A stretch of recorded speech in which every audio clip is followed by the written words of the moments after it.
since 13th of June, being in clear contravention of international law and the UN Charter.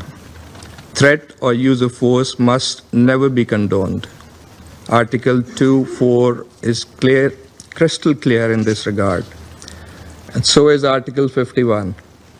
Second, denounce the attacks on IAEA safeguarded nuclear facilities, which violate Security Council and IAEA resolutions as well as international humanitarian law. Third, reaffirm the obligation to protect civilian lives and property on both sides. All parties must adhere fully to international law, particularly international humanitarian law.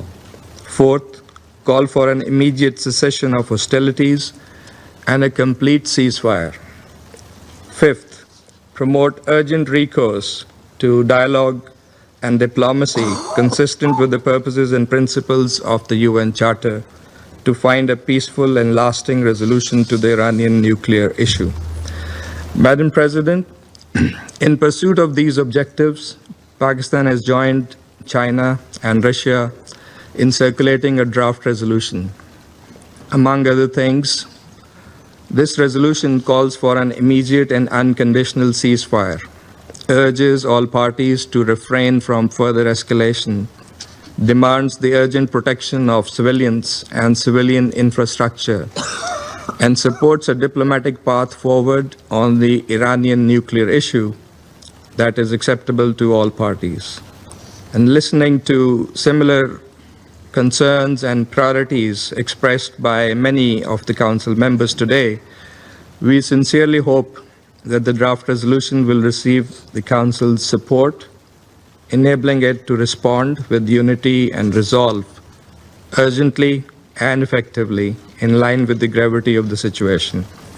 And Pakistan stands ready to engage constructively with all Council members in this regard. Madam President, the Middle East, already burdened by prolonged instability, history of Israeli illegal occupation, and continued denial of the Palestinian right to self-determination and statehood, cannot absorb another crisis. We must act now to prevent the situation from spiraling further out of control. History has taught us that the use of force and unilateral military actions only deepen conflicts and entrench divisions, with tragic human and humanitarian consequences. Dialogue and diplomacy remain the only path forward. These must be pursued with seriousness and sincerity by all. I thank you. I thank the representative of Pakistan for his statement, and I give the floor to the representative of Algeria.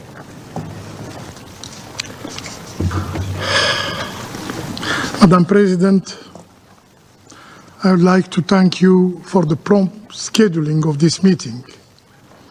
I thank the Secretary General for his remark. We share your assessment that this is a dangerous escalation in the region already on the edge.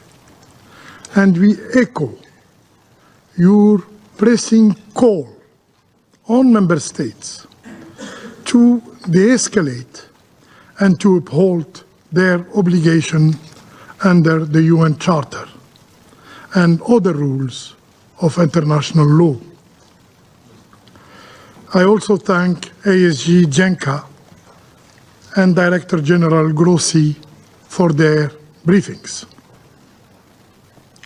Madam President, the world, and especially the Middle East, cannot endure another war. Unfortunately, events in the region are accelerating in an alarming pace, pushing the Middle East dangerously close to an apocalyptic scenario. At a time when the international community was united, yes, was united in seeking ways to ease tensions, the situation has deteriorated sharply yesterday and further exacerbated by American strikes targeting Iranian nuclear facilities. Algeria expresses its deep concern and regret over this grave development, which significantly worsens the security and exposes the entire region to unprecedented risks with potentially uncontainable consequences. The erosion of the international nuclear security architecture poses a grave threat not only to regional stability, but also to the global peace and security. Attacks on nuclear facilities under international safeguards seriously undermine the integrity and credibility of the global non-proliferation regime. Therefore, we reaffirm that the legal framework safeguarding nuclear installations is clear, is comprehensive, is binding. Its very existence is precisely to ensure the highest levels of safety and protection for such facilities. The resolution of the IAEA General Conference repeatedly and explicitly state that, I quote, "Any armed attack on and threat against nuclear facilities devoted to peaceful purposes constitute a violation of the principles of the United Nations Charter, the international law, and the statute of the agency." These resolutions remain fully valid and applicable to the current situation. Under no circumstances should nuclear facilities be subject to attack. Upholding international law is not optional. It is a binding obligation upon all member states. Madam President, what lies ahead? What space remains for diplomacy? What responsibility rests with this Security Council? What we are witnessing today is a profound and perilous reversal. War has become the denial of diplomacy and politics by all means. Diplomacy, our job, long regarded as the primary tool for conflict resolution, is now being compelled to yield, to step aside, to allow force to take precedence. And this Council, for some, and especially for Middle East issues, its restraint, its silence, yes, silence, is seen as more useful than its action. What then of negotiation, of agreements, of the essence of the United Nations, its charter, its principles, and of international law. They too are being bypassed, negated, disregarded, and finally discredited.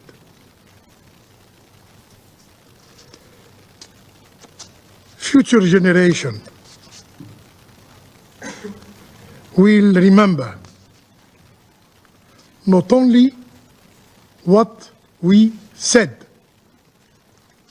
but what we did or what we failed to do. We, the Security Council members, especially the elected one. Madam President, to reaffirm Algeria's position clearly, the only viable path forward is a return to diplomacy, an approach rooted in international legality, the principles of the United Nations Charter, and the pursuit of a peaceful resolution. We must collectively draw on the lessons of the region's painful history, which clearly shows that military solutions have never succeeded in resolving its complex challenges. Algeria reiterates again its firm call for an immediate ceasefire, a return to the negotiating table, and a sincere commitment by all concerned parties to finding a peaceful and negotiated solution to the Iranian nuclear issue, including the lifting of sanctions. Should I remind what the Charter clearly states? I quote, "All members shall settle their international dispute by peaceful means." End of quote. I thank you. I thank the representative of Algeria for his statement. I shall now make a statement in my capacity as representative of Guyana. I thank you, Secretary General Antonio Guterres, for your presence here today and for your remarks. I also express our appreciation to Assistant Secretary General Miroslav Jenca and IAEA Director General Grossi for responding swiftly to our urgent request to brief the Security Council.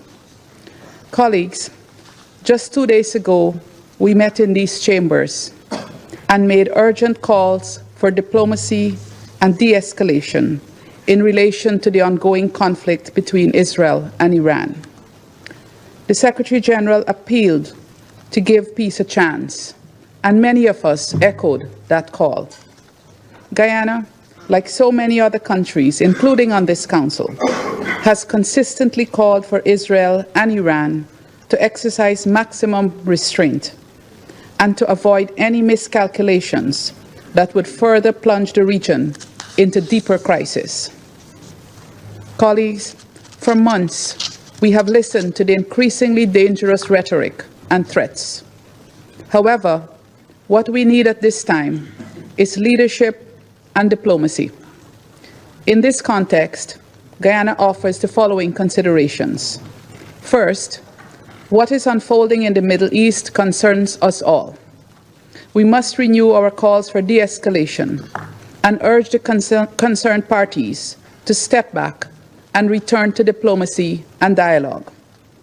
We call on influential states to encourage the parties in this direction.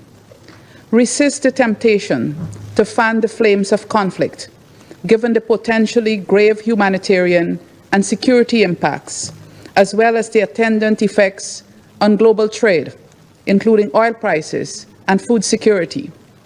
Second, we urge the members of this Council to urgently address the grave threat posed by this conflict to international peace and security, to uphold their obligations under the UN Charter, and take decisive action to end the hostilities. We must ensure that the parties avoid being trapped in a retaliatory tit-for-tat loop of violence that undermines regional and global peace and security. Finally, the headwinds we face are indeed testing our collective resolve. Guyana reiterates its call for all parties to abide by the principles of the United Nations Charter and to respect and uphold international humanitarian law, particularly the principles of distinction, proportionality, and precaution, and ensure the protection of civilians and civilian objects. We also reiterate that the right to self-defense absolves neither party of their responsibilities and obligations under international law. I thank you. I resume my function as President of the Council.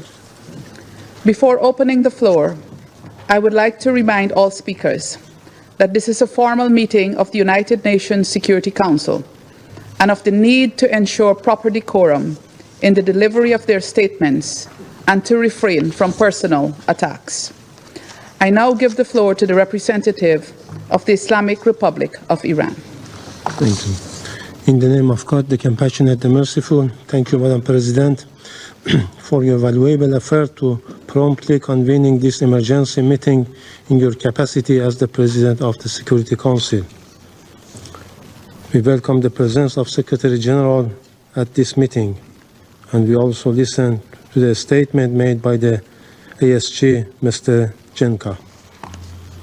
We appreciate all those members who have chosen to stand on the right side of history and thus strongly condemned the act of aggression of the United States and the Israeli regime against my country. Madam President, I address this Council today for the third time since the brutal aggression against my country, first by the Israeli regime on June 13th and now by the United States. I speak with utmost urgency and grave concern on behalf of our people, a peace-loving nation of nearly 100 million people.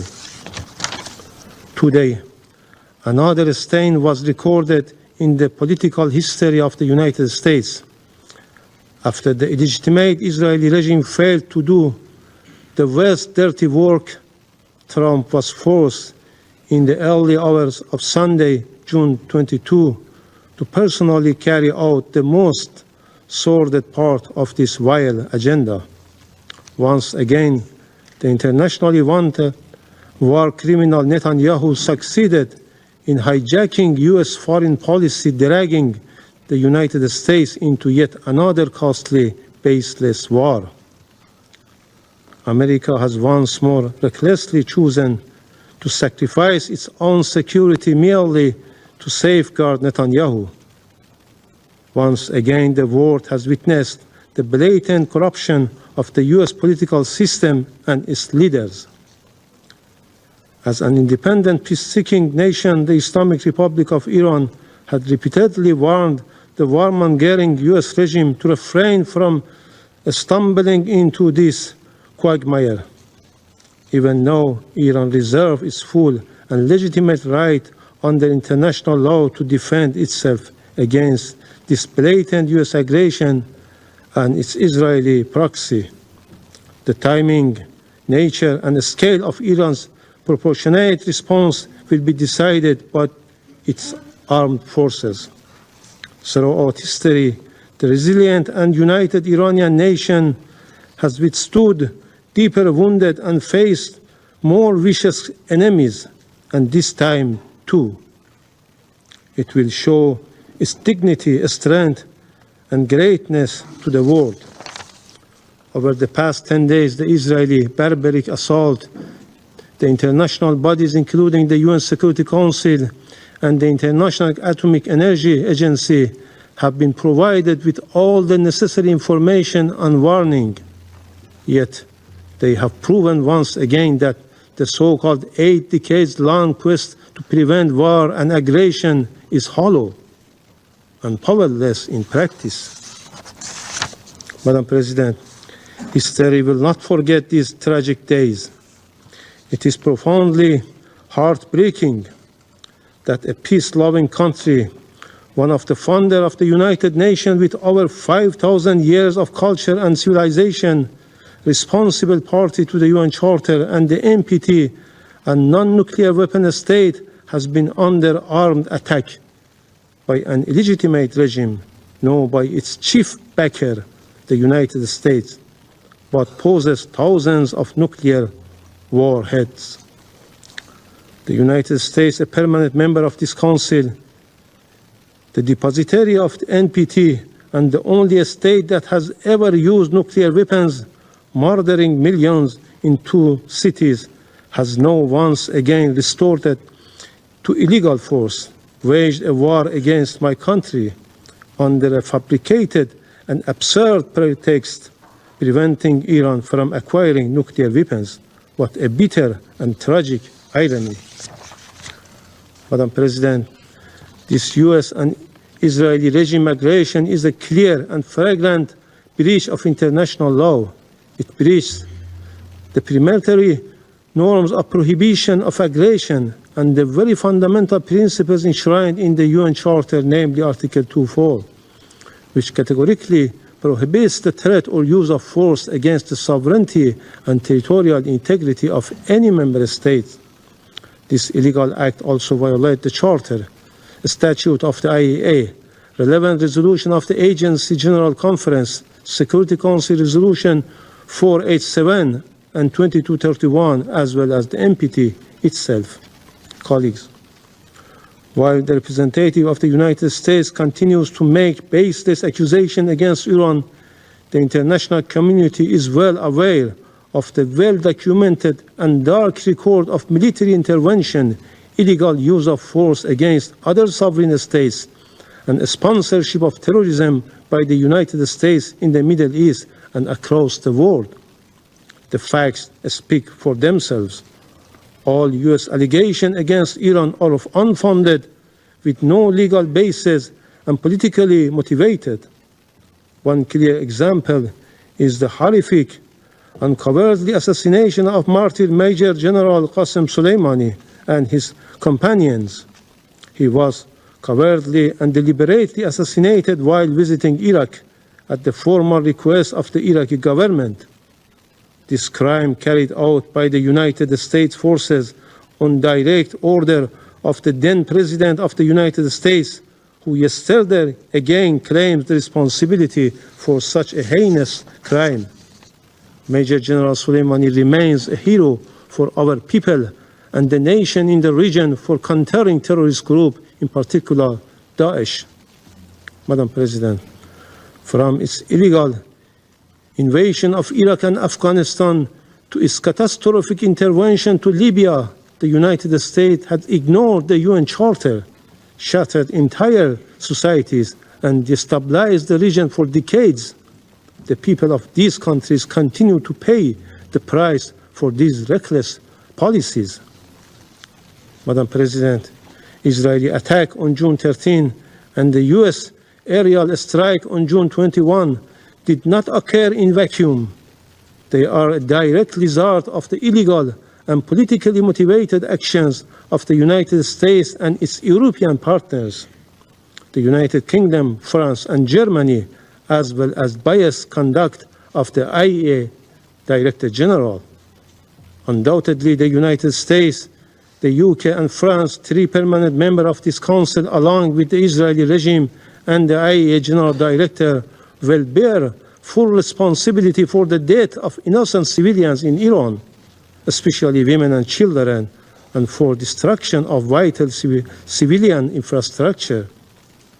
Madam President, Iran was preparing for the next round of diplomatic engagement with the United States on June 15, only for Israel to strike Iran 2 days before those talks could take place. In fact, Israel decided to destroy diplomacy. The so-called offer of diplomacy was nothing more than a deceitful policy to mislead the international community. This week, as our foreign minister held talks with the E3 European Troika and the European Union, the United States decided to destroy the diplomacy. What conclusion can be drawn from this situation? From the perspective of Western countries, Iran must return to the negotiation table. But as Iran's foreign minister mentioned, how can Iran return to something it never left, let alone? Madam President, the pattern is evident. The NPT, a cornerstone of non-proliferation regime, has been manipulated into a political weapon. Instead of granting parties legitimate right to peaceful nuclear energy, it has been exploited as a pretext for aggression and unlawful action that jeopardize the supreme interest of my country. The selective double standards behavior of IAEA board and the Security Council turning a blind eye to Israeli past attack on Iraq's Osirak reactor. It assaults on Iran nuclear sites under IAEA safeguards, and its ongoing aggression is a moral, political, and legal disgrace. This shame will forever tarnish the credibility of these international bodies. With such blatant bias, there is no assurance that the other NPT member will not face similar aggression. Madam President, for more than 2 decades, Israeli, an outlaw nuclear-armed regime that refused to join the NPT despite Security Council Resolution 487, has promoted the deceitful and false narrative that Iran is on the cusp of acquiring a nuclear weapon, while there has not been even one shred of evidence to substantiate such baseless allegation. Iran's consistent diplomatic engagement made in good faith, leading to the JCPOA and its full compliance with the commitment therein with the UN Security Council Resolution 2231, demonstrate the very peaceful nature of its nuclear program. Madam President, Iran is acting within its inherent and lawful right of self-defense under Article 51 of the UN Charter. We will take all measures deemed necessary at our disposal to protect our people, our sovereignty, territorial integrity, national and vital interests, and our peaceful nuclear program in accordance with international law.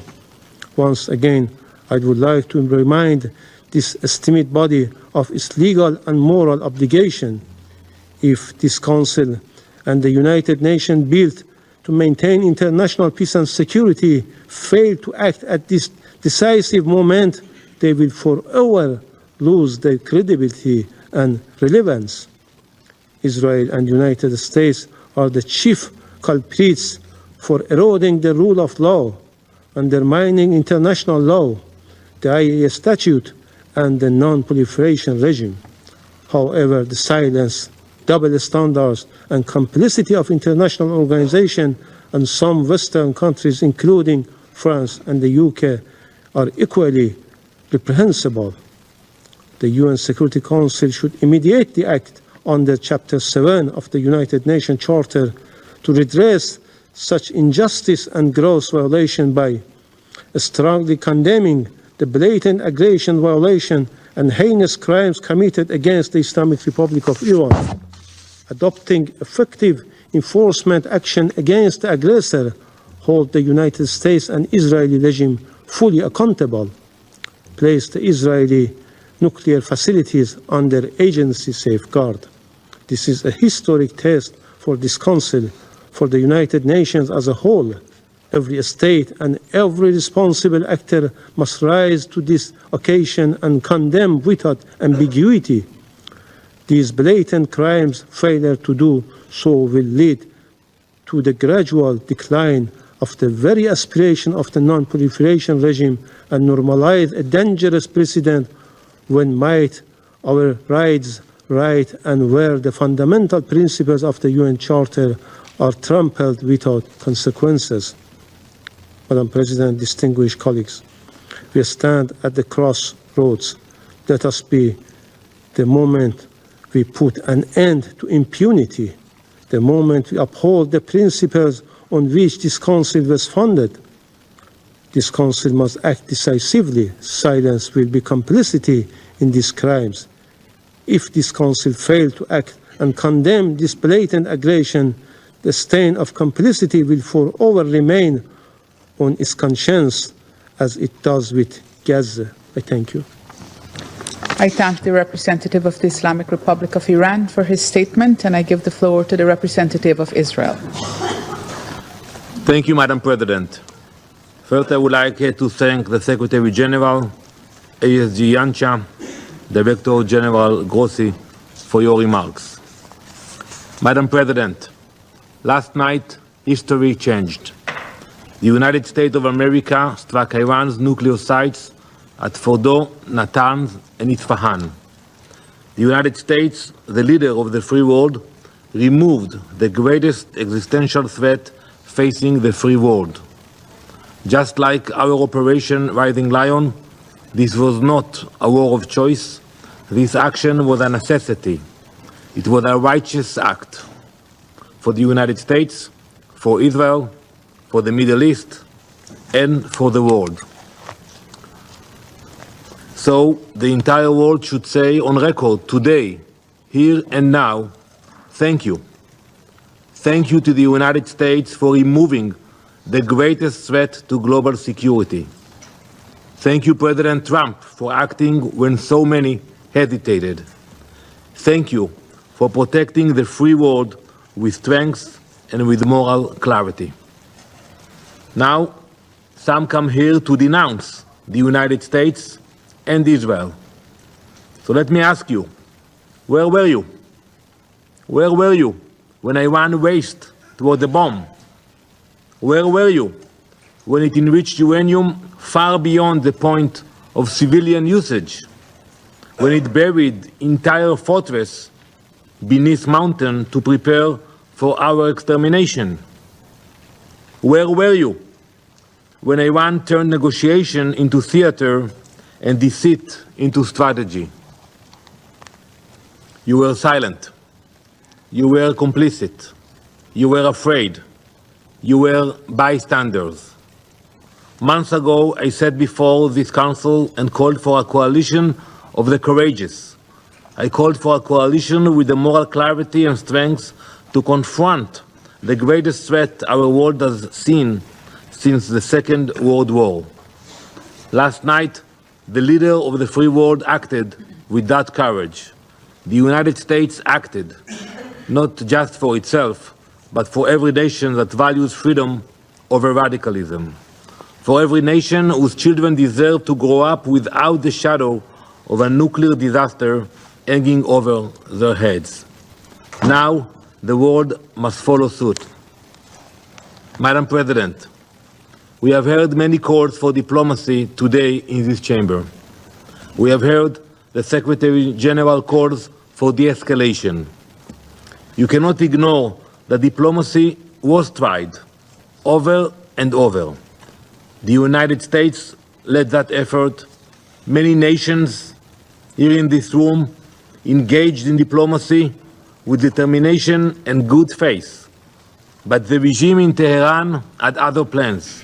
It used the negotiating table as camouflage, a delay tactic, a way to buy time while building missiles and enriching uranium. Iran negotiated agreements it never intended to keep. It made commitments it never honored. It answered deadlines with defiance and met oversight with obstruction. The free world gave it every chance. We gave it months, we gave it years, we gave it every possible off-ramp. Iran would not move. So it had to be moved.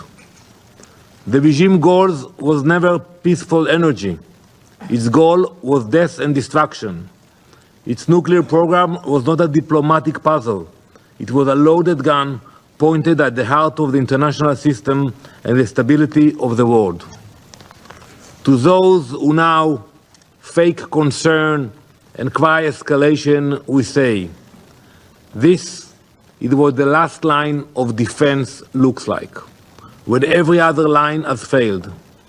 Make no mistake, the cost of inaction would have been catastrophic. A nuclear Iran would have been a death sentence just as much for you as it would have been for us. Madam President, while Iran fired rockets at synagogues, mosques, schools, and homes, the United States acted with precision, as does Israel. Israel's targets are not cities. They were not civilians.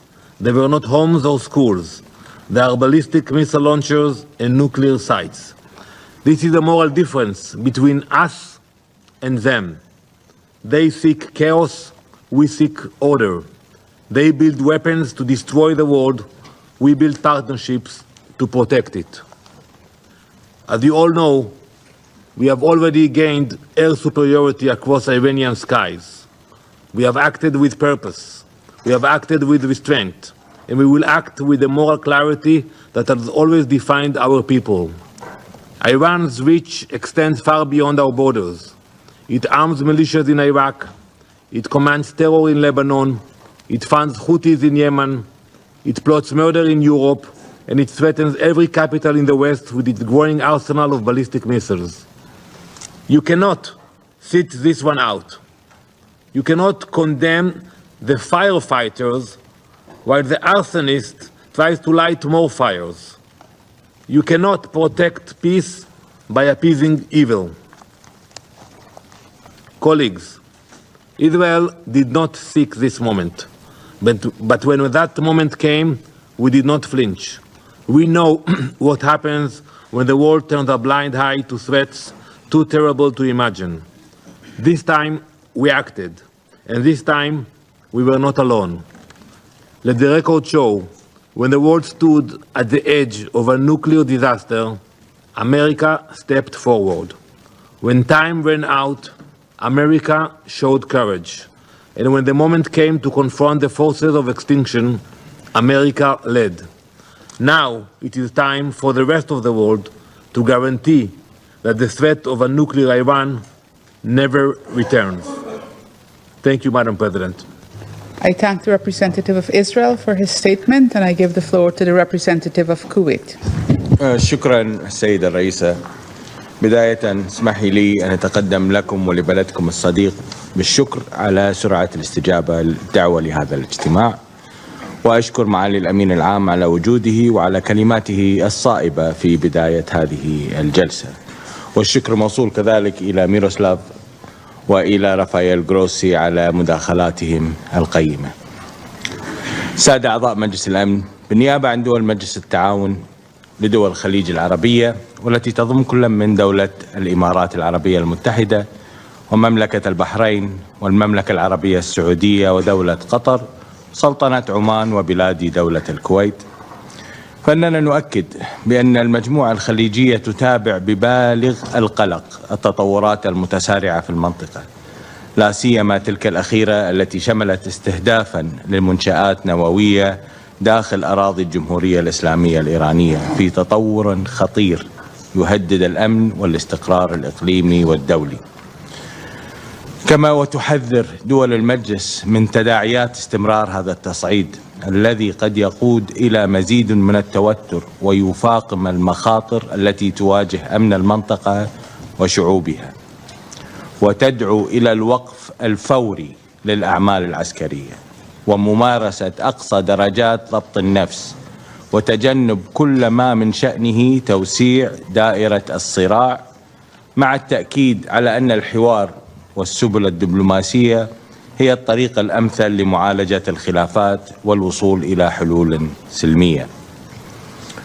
وفي هذا السياق تشدد دول المجلس على أهمية اطلاع مجلس الأمن والمجتمع الدولي بمسؤولياتهم الكاملة نحو وقف هذه الانتهاكات، والعمل الجاد على ضمان احترام سيادة الدول وسلامة منشآتها الحيوية، بما في ذلك المنشآت النووية الخاضعة لنظام الضمانات الشاملة التابع للوكالة الدولية للطاقة الذرية. كما تعرب دول المجلس عن قناعتها الراسخة بضرورة تغليب الدبلوماسية والحوار لحل الخلافات ضمن مقاربات شاملة تحقق الاستقرار والازدهار والعدالة، وتعيد التأكيد على ضرورة مضافعة الجهود الهادفة لإيجاد حلول سياسية تكفل إنهاء الأزمة بما يؤدي إلى فتح صفحة جديدة من الأمن والاستقرار في المنطقة. وفي الختام السيد الرئيس، فإن دول مجلس التعاون تلتزم التزاما راسخا بدعم كافة الجهود الإقليمية والدولية الرامية إلى نزع فتيل الأزمة وترسيخ الأمن والاستقرار والحفاظ على مصالح الشعوب في المنطقة والعالم. وشكرا السيد الرئيس. I thank the representative of Kuwait for his statement, and I now give the floor to the representative of Iraq.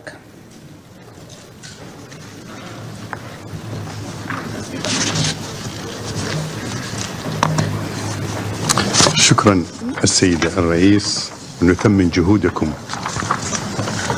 على عقد هذه الجلسة الطارئة، ونشكر معالي الأمين العام على مشاركتي في هذه الجلسة وإدراكي لخطورة الوضع الحالي وتداعياته ودعوته إلى التهدئة. كما نشكر وكيل الأمين العام والسيد مدير عام الوكالة الدولية على إيجازهما. السيد الرئيس، يجتمع مجلس الأمن في جلسة طارئة هذا اليوم وهو يحمل على عاتقه أمانة الحفاظ على السلم والأمن الدوليين في وقت تشهد فيه منطقتنا تصعيدا خطيرا يهدد بزعزعة الاستقرار الإقليمي والدولي. وأن العراق إذ يتحدث بصوته المعتدل فإنه يعبر عن قلق بالغ إزاء التطورات المتسارعة والخطيرة التي تشهدها المنطقة، وفي مقدمتها التصعيد العسكري المستمر وما تبعه من هجوم عسكري ضد 3 مفاعلات داخل الأراضي الإيرانية. وفي الوقت الذي يدين العراق هذا الهجوم نؤكد أنه يشكل تصعيدا خطيرا وتهديدا مباشرا للسلم والأمن الإقليمي والدولي، ويزيد من احتمالية اتساع رقعة الصراع والحرب ودخول أطراف إقليمية ودولية أخرى فيه دون تفويض من مجلس الأمن، مما يثير تساؤلات جدية حول احترام النظام الدولي القائم على الشرعية الدولية. السيد الرئيس، إن ما شهدته المنطقة والصراع الحالي من تطورات يمثل اختبارا حقيقيا للنظام الدولي القائم على مبادئ القانون الدولي وميثاق الأمم المتحدة. فالتصرفات الأحادية التي تتجاوز مجلس الأمن تضعف من هيبة المنظمة الدولية وتفتح الباب أمام فوضى عسكرية لا يمكن التنبؤ بعواقبها. كما أن استهداف المنشآت النووية بغض النظر عن الخلافات حولها يشكل سابقة خطيرة تتعارض مع الجهود الدبلوماسية الرامية إلى معالجة الملف النووي عبر الحوار والضوابط الدولية، لا سيما دور الوكالة الدولية للطاقة الذرية.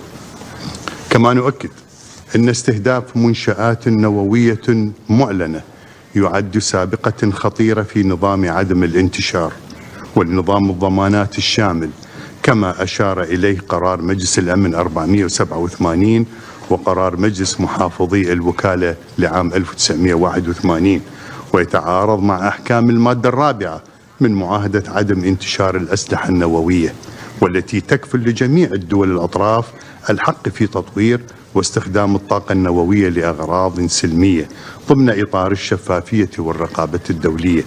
كما أن استهداف المنشآت النووية قد تؤدي إلى تسربات إشعاعية كارثية تتجاوز حدود الدولة المستهدفة وتشكل تهديدا مباشرا لحياة الإنسان والبيئة في الدول المجاورة ومنها العراق، ولا سيما مع خطورة التسرب الإشعاعي العابر للحدود وتأثيراته على دول المنطقة وشعوبها الذي يشكل خطرا فادحا، ونحذر من الآثار البيئية والإنسانية الوخيمة.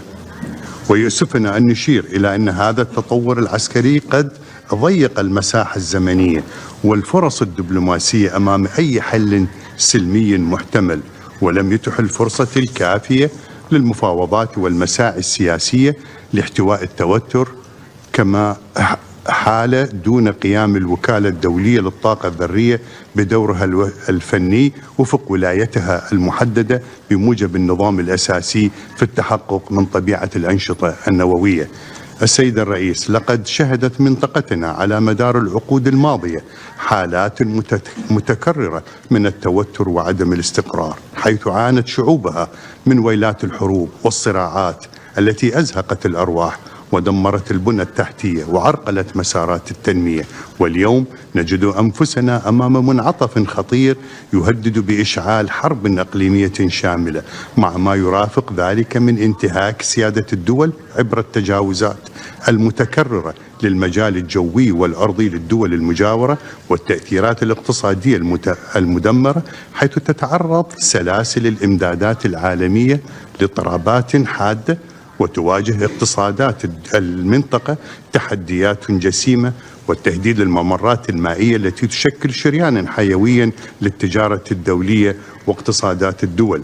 إن العراق ومن منطلق موقعه الجغرافي ودوره الإقليمي يتأثر بشكل مباشر بهذه التطورات، وقد سجلنا خروقات متكررة لمجالنا الجوي من أطراف النزاع، وهو ما نعتبره انتهاكا لسيادة العراق وخرقا لقواعد القانون الدولي ولميثاق الأمم المتحدة. نجدد هنا تأكيدنا الراسخ على رفض العراق التام لاستخدام أراضيه أو مجاله الجوي لتنفيذ عمليات عسكرية تمس أمن وسلامة دول المنطقة ومن أي طرف كان ولأي غايات. وختاما السيدة الرئيس، نؤكد على أهمية إعادة الثقة في العمل الدولي المشترك، وينبغي أن يعود مجلس الأمن ليكون المنصة الرئيسية لمعالجة الأزمات، وضرورة احترام سيادة الدول وعدم استخدام أراضيها وأجواءها في أي مواجهات عسكرية دون موافقتها، وتعزيز الحلول الدبلوماسية، وندعو إلى إحياء المسارات التفاوضية والاستفادة من الدروس في الأزمات السابقة في المنطقة، وندعو إلى ضرورة حماية المدنيين من أي أعمال عسكرية تطالهم مباشرة أو تأثيراتها عليهم. ونؤكد أيضا أن شعوب منطقتنا تنتظر من هذا المجلس أن يتحمل مسؤولياته التاريخية والقانونية في هذه اللحظة الحاسمة، وأن تعلو كلمة الحكمة والحوار، وأن نعمل جميعا من أجل إرساء أسس الاستقرار والسلام في المنطقة بناء على مبادئ العدالة واحترام القانون الدولي الإنساني. وندعو جميع الأطراف إلى تجنب المزيد من التصعيد والعودة إلى الحوار الجاد والمسؤول حفاظا على استقرار المنطقة والعالم. وشكرا جزيلا سيد الرئيس. I thank the representative of Iraq for his statement. There are no more names inscribed on the list of speakers. The meeting is adjourned.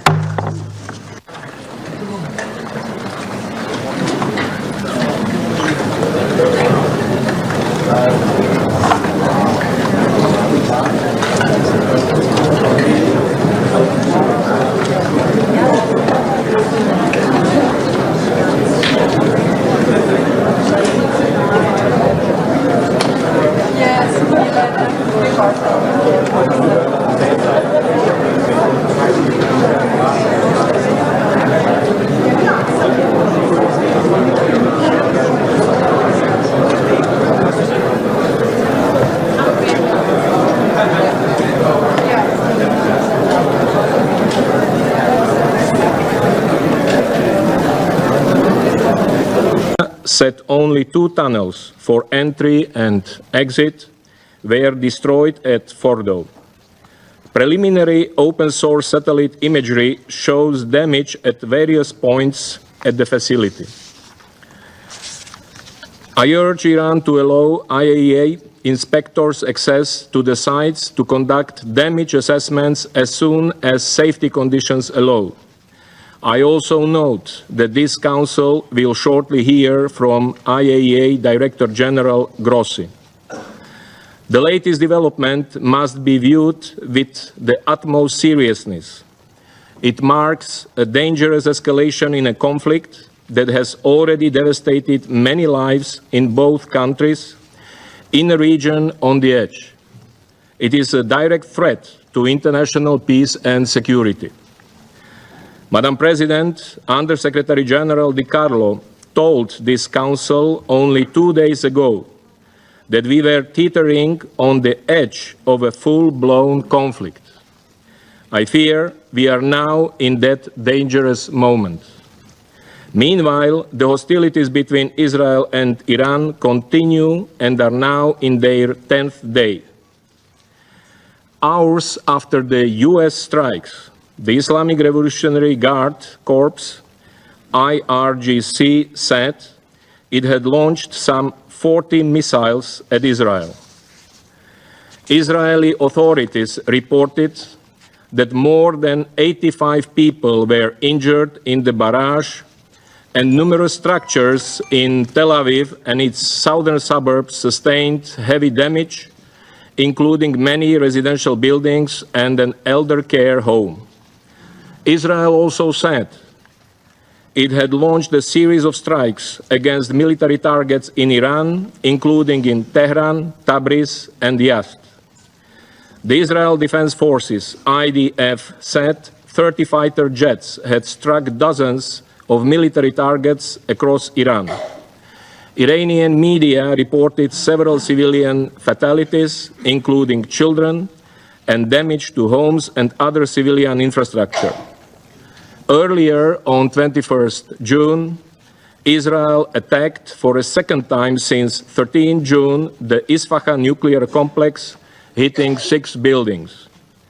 According to Iran's Ministry of Health, as of 21st June, 430 people have been killed and more than 3,500 others injured due to Israeli strikes across Iran. Most have been civilians. According to Israeli authorities, 25 Israelis have been killed and 1,300 more have been injured since the beginning of exchanges with Iran. Madam President, the conflict risks engulfing the region in further instability and volatility. Some non-state armed groups aligned with Iran warned against US involvement. The Houthis in Yemen and some armed groups in Iraq vowed to attack if the US intervened in the conflict between Israel and Iran. Iran's parliament unanimously expressed support for measures to close the Strait of Hormuz, a vital maritime route for global energy transit.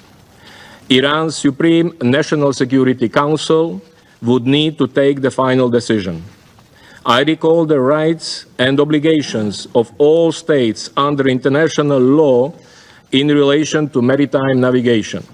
Madam President, the Middle East cannot afford yet another violent conflict where civilians pay the price of military confrontations. And the world will also not be spared from the ramifications of this dangerous conflict. I echo the Secretary General's call on Member States and on the members of the Security Council to de-escalate and to uphold their obligations under the UN Charter, notably the obligation to settle their international disputes by peaceful means and other rules of international law. All states must live up to their nuclear commitments. All parties to the conflict must also comply with the relevant rules of international humanitarian law in the conduct of their military operations. There is no military solution to this conflict. We need diplomacy, de-escalation, and confidence building now. Thank you, Madam President. Thank Mr. Yencha for his briefing, and I now give the floor to Mr. Rafael Mariano Grossi. Thank you very much, Madam President. I would like to thank the Secretary General for his permanent support to the IAEA and myself in the discharge of my duties. I also like to thank the Assistant Secretary General for his intervention right now. I have convened a special session of the Board of Governors of the IAEA tomorrow morning in Vienna to continue the consideration of this issue that this body has started today, or has continued today, rather. Secretary General, Madam President, dear permanent representatives, colleagues, the nuclear non-proliferation regime that has underpinned international security for more than half a century is on the line. The dramatic events in Iran have become even more serious with last night's bombardments and the potential widening of the conflict.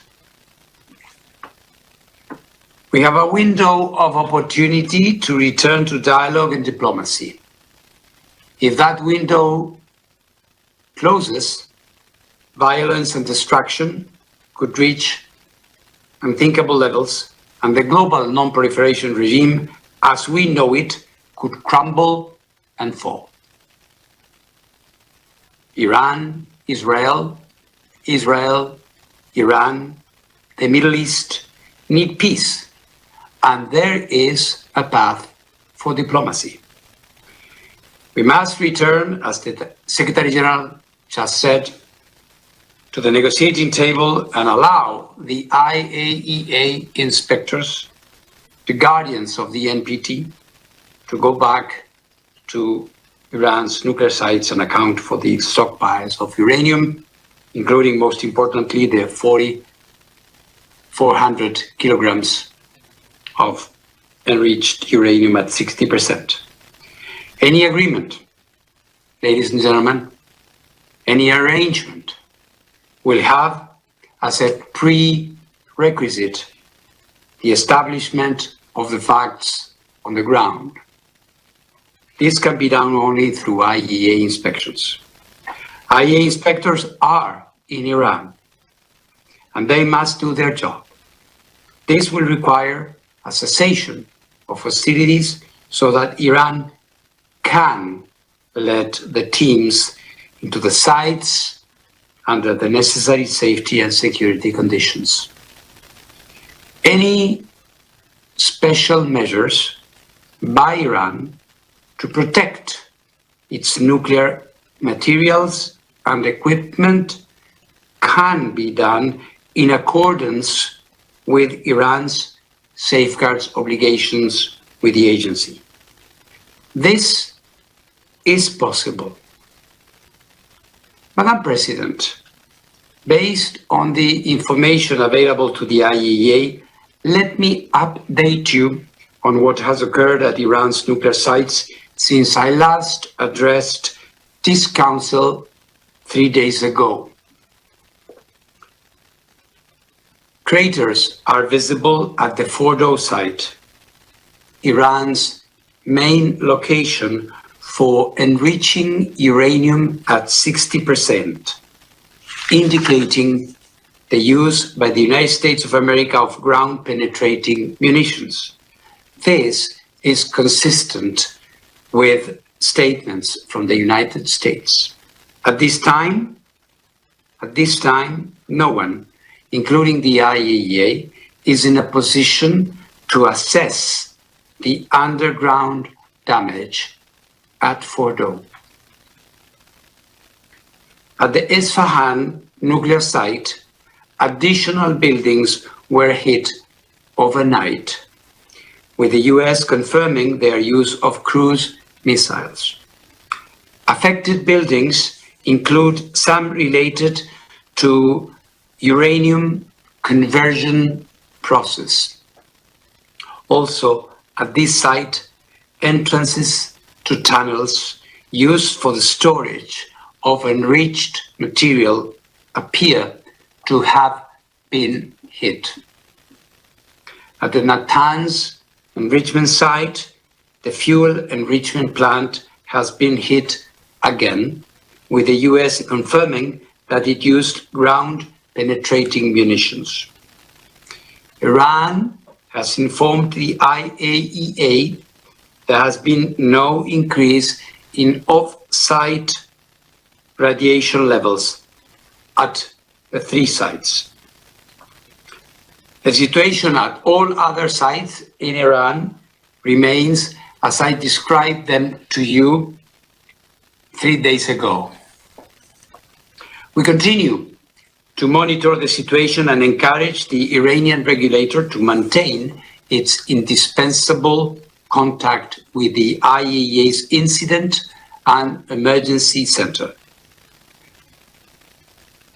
Madam President, the IAEA has consistently underlined, as stated in General Conference resolutions, that armed attacks on nuclear facilities should never take place and could result in radioactive releases with great consequences within and beyond the boundaries of the state, which has been attacked. I therefore again call on maximum restraint. Military escalation threatens lives and delays a diplomatic solution for the long-term assurance that Iran does not acquire a nuclear weapon.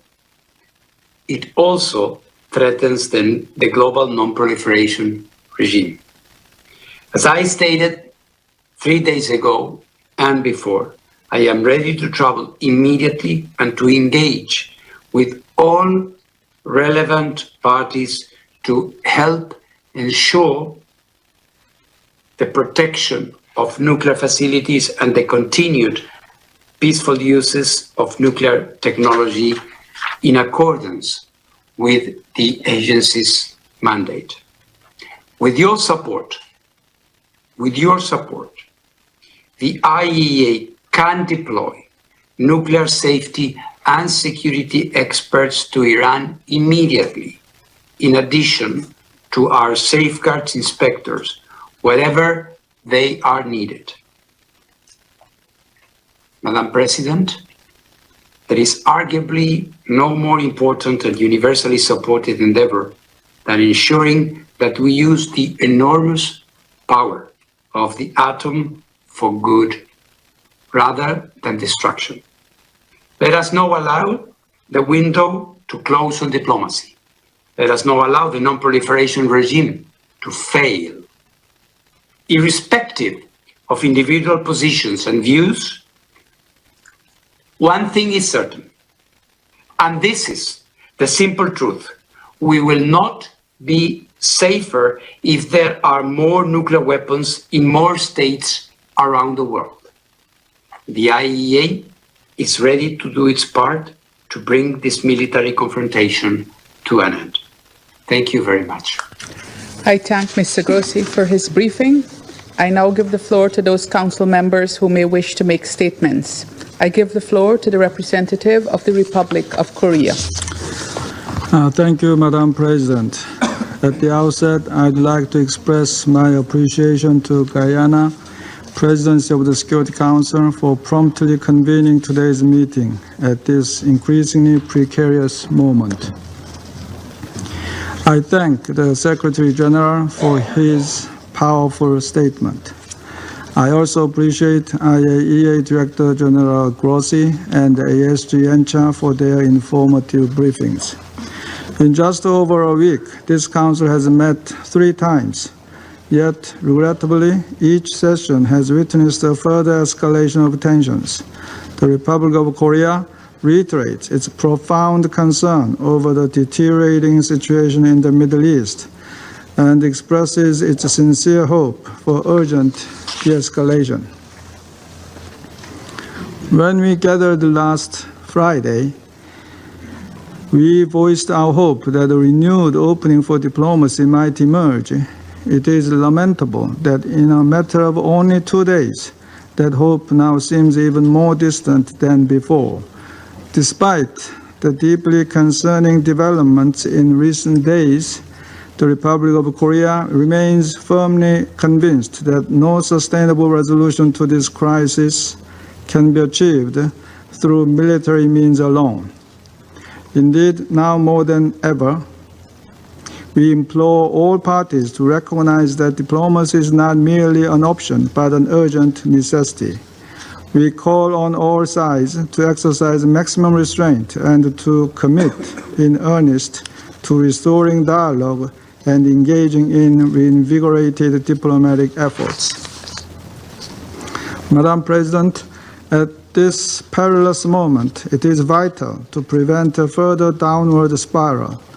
We therefore reiterate our call for full respect for the UN Charter and international law, and the safeguarding of the international non-proliferation regime.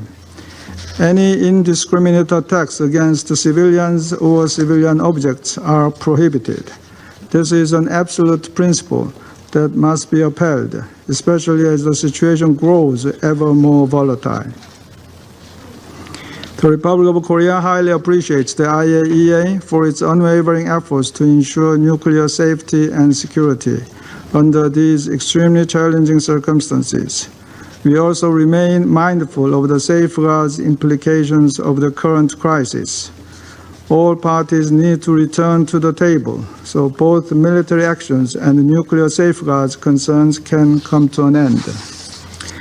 In conclusion, Madam President, it is imperative to avoid any further military escalation and prevent the spread of the conflict. We strongly hope that a renewed window for diplomacy will open again. Thank you. I thank the representative of the Republic of Korea for his statement, and I give the floor to the representative of Sierra Leone. Thank you, Madam President. Madam President, I thank you for convening this emergency meeting of the Security Council. The gravity of the situation in the Middle East demands the Council's immediate attention as it discharges its primary responsibility to maintain international peace and security. I thank His Excellency Antonio Guterres, Secretary General of the United Nations, for his introductory statement. And I also thank Assistant Secretary General Miroslav Janka and Director General Rafael Grossi of the IAEA for their timely and important briefings. Sierra Leone aligns with the Secretary General's call for immediate de-escalation to avert, and I quote, catastrophic consequences for civilians, the region, and the world, end of quote. While guided by our earlier interventions at meetings held on the 13th and 20th June on this situation, the alarming developments compel this Council to act with urgency. We are concerned to note that less than 24 hours ago, the United States of America struck nuclear facilities at Fordow, Natanz, and Esfahan in the Islamic Republic of Iran. Earlier that day, the State of Israel launched further strikes on the Esfahan complex. Iran also responded with missile launches at Israel. We take note of Director General Grossi's briefing on the off-site radiation in the nuclear facilities hit by the strikes. The event, however, heightened the risk of radiological disaster and increased civilian suffering. Sierra Leone is deeply concerned by these military strikes, particularly as they target nuclear installations and densely populated areas in Iran and Israel. Even as we recognize the complexities of the regional security environment, these developments call for renewed commitment to the principles of the UN Charter and international law. The use of force is among the most serious matters before this Council. Article 2.4 of the Charter obliges all member states to refrain, and I quote, from the threat or use of force against the territorial integrity or political independence of any state, end of quote. In this instance, we note with concern that the strikes were conducted without Council authorization, nor was there a clear invocation of the right of self-defense under Article 51 in response to or an imminent armed attack. As we approach the 80th anniversary of the Charter, born of a collective resolve to, and I quote, save succeeding generations from the scourge of war, end of quote, we are witnessing actions that undermine its promise. These attacks starkly contrast the spirit of collective security envisioned in San Francisco. We underscore that collective security remains the bedrock of the rules-based international order and calls for strict and consistent adherence to the UN Charter. Madam President, the targeting of nuclear facilities heighten our concerns. International humanitarian law requires particular caution regarding such sites due to the potential for grave humanitarian and environmental harm. The IAEA has repeatedly affirmed that attacks or threats against nuclear facilities devoted to peaceful purposes violates the Charter, the IAEA Statute, and international law. We therefore stress the critical importance of upholding the Treaty on the Non-Proliferation of Nuclear Weapons, the cornerstone of the global non-proliferation and disarmament architecture. The NPT prevents nuclear weapons proliferation and provides a framework for addressing concerns related to peaceful nuclear energy. Actions outside this framework risk undermining the treaty's authority and effectiveness. We urge all parties to utilize the NPT mechanisms, including through the IAEA, to address legitimate concerns and avoid measures that weaken this vital instrument of international peace and security. Madam President, we have taken note of Iran's recent letter of 21st June 2025, Israel's communication citing self-defense, and a joint letter from France, Germany, and the United Kingdom. These underline the mounting claims and counterclaims, reinforcing this Council's duty to uphold the Charter. In this regard, Sierra Leone therefore advances the following point. First, we call for an immediate comprehensive ceasefire. Continued hostilities risk igniting a wider regional conflict, destabilizing maritime routes, and uncertain fragile energy markets. There is no military solution. We urge all parties to engage in diplomatic talks and resume structured dialogue towards restoring Resolution 2231 and a joint comprehensive plan of action before remaining measures expire on 18th June 2025. The potential broader consequences of an escalating conflict must not be overlooked. Disruption of key shipping lanes could severely affect small and developing economies, particularly those still recovering from the COVID-19 pandemic and grappling with debt distress. Such disruptions risk inflaming our human and common insecurities, economic distress, disaffection among youth, irregular migration, and fragile social cohesion far beyond the region. Second, we demand strict protection of civilians and civilian infrastructure. We've already been briefed by ASG Yencha on the civilian casualties in Iran as well as in Israel since 13th June. Hospitals, power stations, and homes have suffered damage. We call for safe corridors for medical evacuation and humanitarian relief in line with international law. Third, we emphasize that the NPT remains central to global security. We urge Iran to continue full cooperation with the IAEA and resolve outstanding safeguard issues. We equally urge restraint by all states to protect the integrity of the NPT.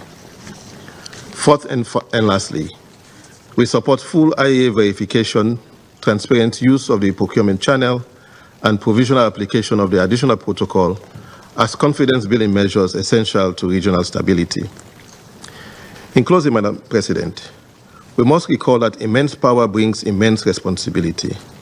States, including those entrusted with great power by the UN Charter, have a duty to act in ways that uphold peace, security, and a rules-based order.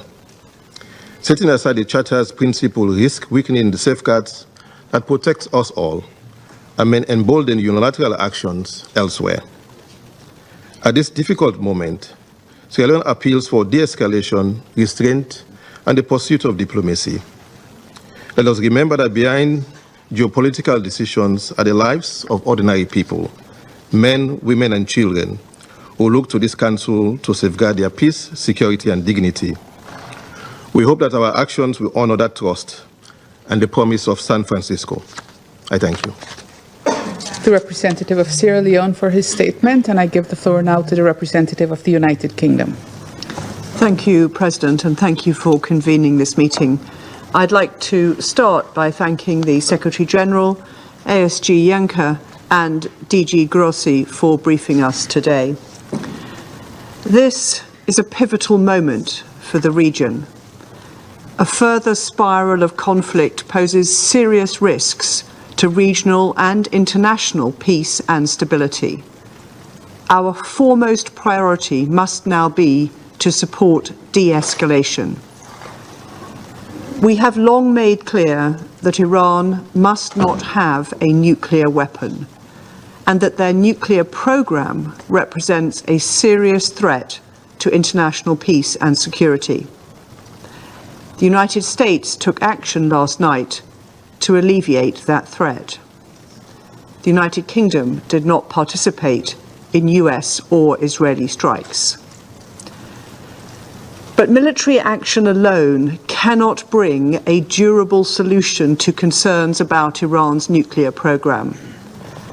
My Prime Minister has been clear.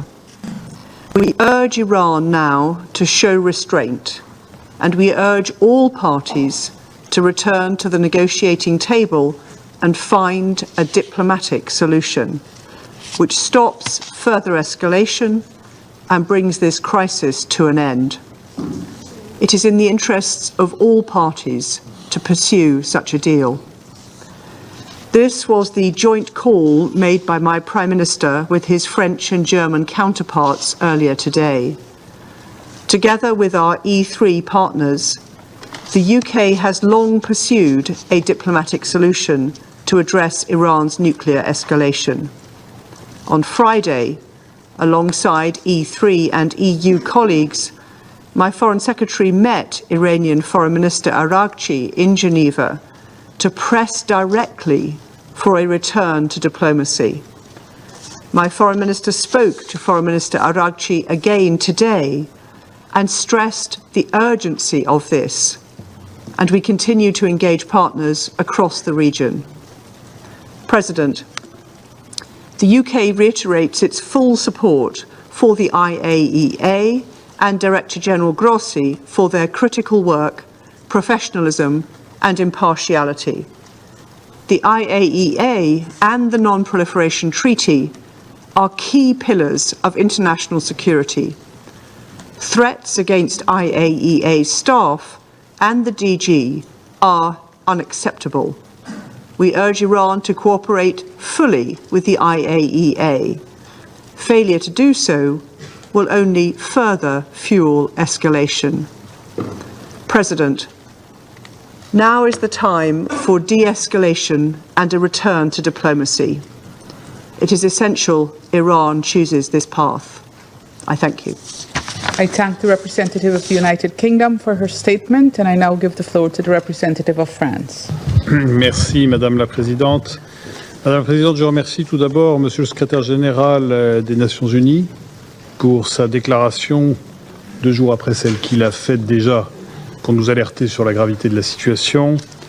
Je remercie également Monsieur le Sous-secrétaire général aux affaires politiques, Miroslav Janka, ainsi que Monsieur le Directeur général de l'Agence internationale de l'énergie atomique, Monsieur Raphaël Grossi, pour leurs exposés qui attestent de l'extrême gravité de la situation. Madame la Présidente, c'est avec préoccupation que la France a pris connaissance des frappes menées par les États-Unis contre 3 sites nucléaires en Iran. La France n'a pris part ni à la planification ni à la conduite de ces opérations. Nous exhortons l'ensemble des parties à faire preuve de la plus grande retenue et à prévenir tout risque d'escalade. L'heure doit être à l'arrêt des frappes, à la désescalade et à la négociation. Les populations civiles doivent être épargnées alors que les frappes échangées entre l'Iran et Israël ont causé de trop nombreuses victimes parmi elles. Nous appelons en particulier l'Iran à s'abstenir de toute représaille, à cesser son escalade nucléaire et à opter pour la voie de la diplomatie comme nous l'y avons encouragé à Genève vendredi dernier. C'est aussi le message passé par le président de la République, M. Emmanuel Macron, à son homologue iranien lors d'un entretien aujourd'hui même. Il est impératif de veiller à la stabilité de la région. Le président de la République s'est aussi entretenu aujourd'hui avec le prince héritier d'Arabie Saoudite, le sultan d'Oman, le président des Émirats arabes unis et l'émir du Qatar pour leur signifier notre plein engagement en ce sens. Un élargissement du conflit serait porteur de risques majeurs pour la sécurité d'Israël, pour celle de la région et pour la paix et la sécurité internationale. C'est le message commun aussi du président de la République avec le Premier ministre britannique et le chancelier allemand aujourd'hui même. Nous avons pris note des déclarations de l'Agence internationale de l'énergie atomique selon lesquelles aucune augmentation des niveaux de radioactivité n'aurait été relevée aux abords des sites frappés.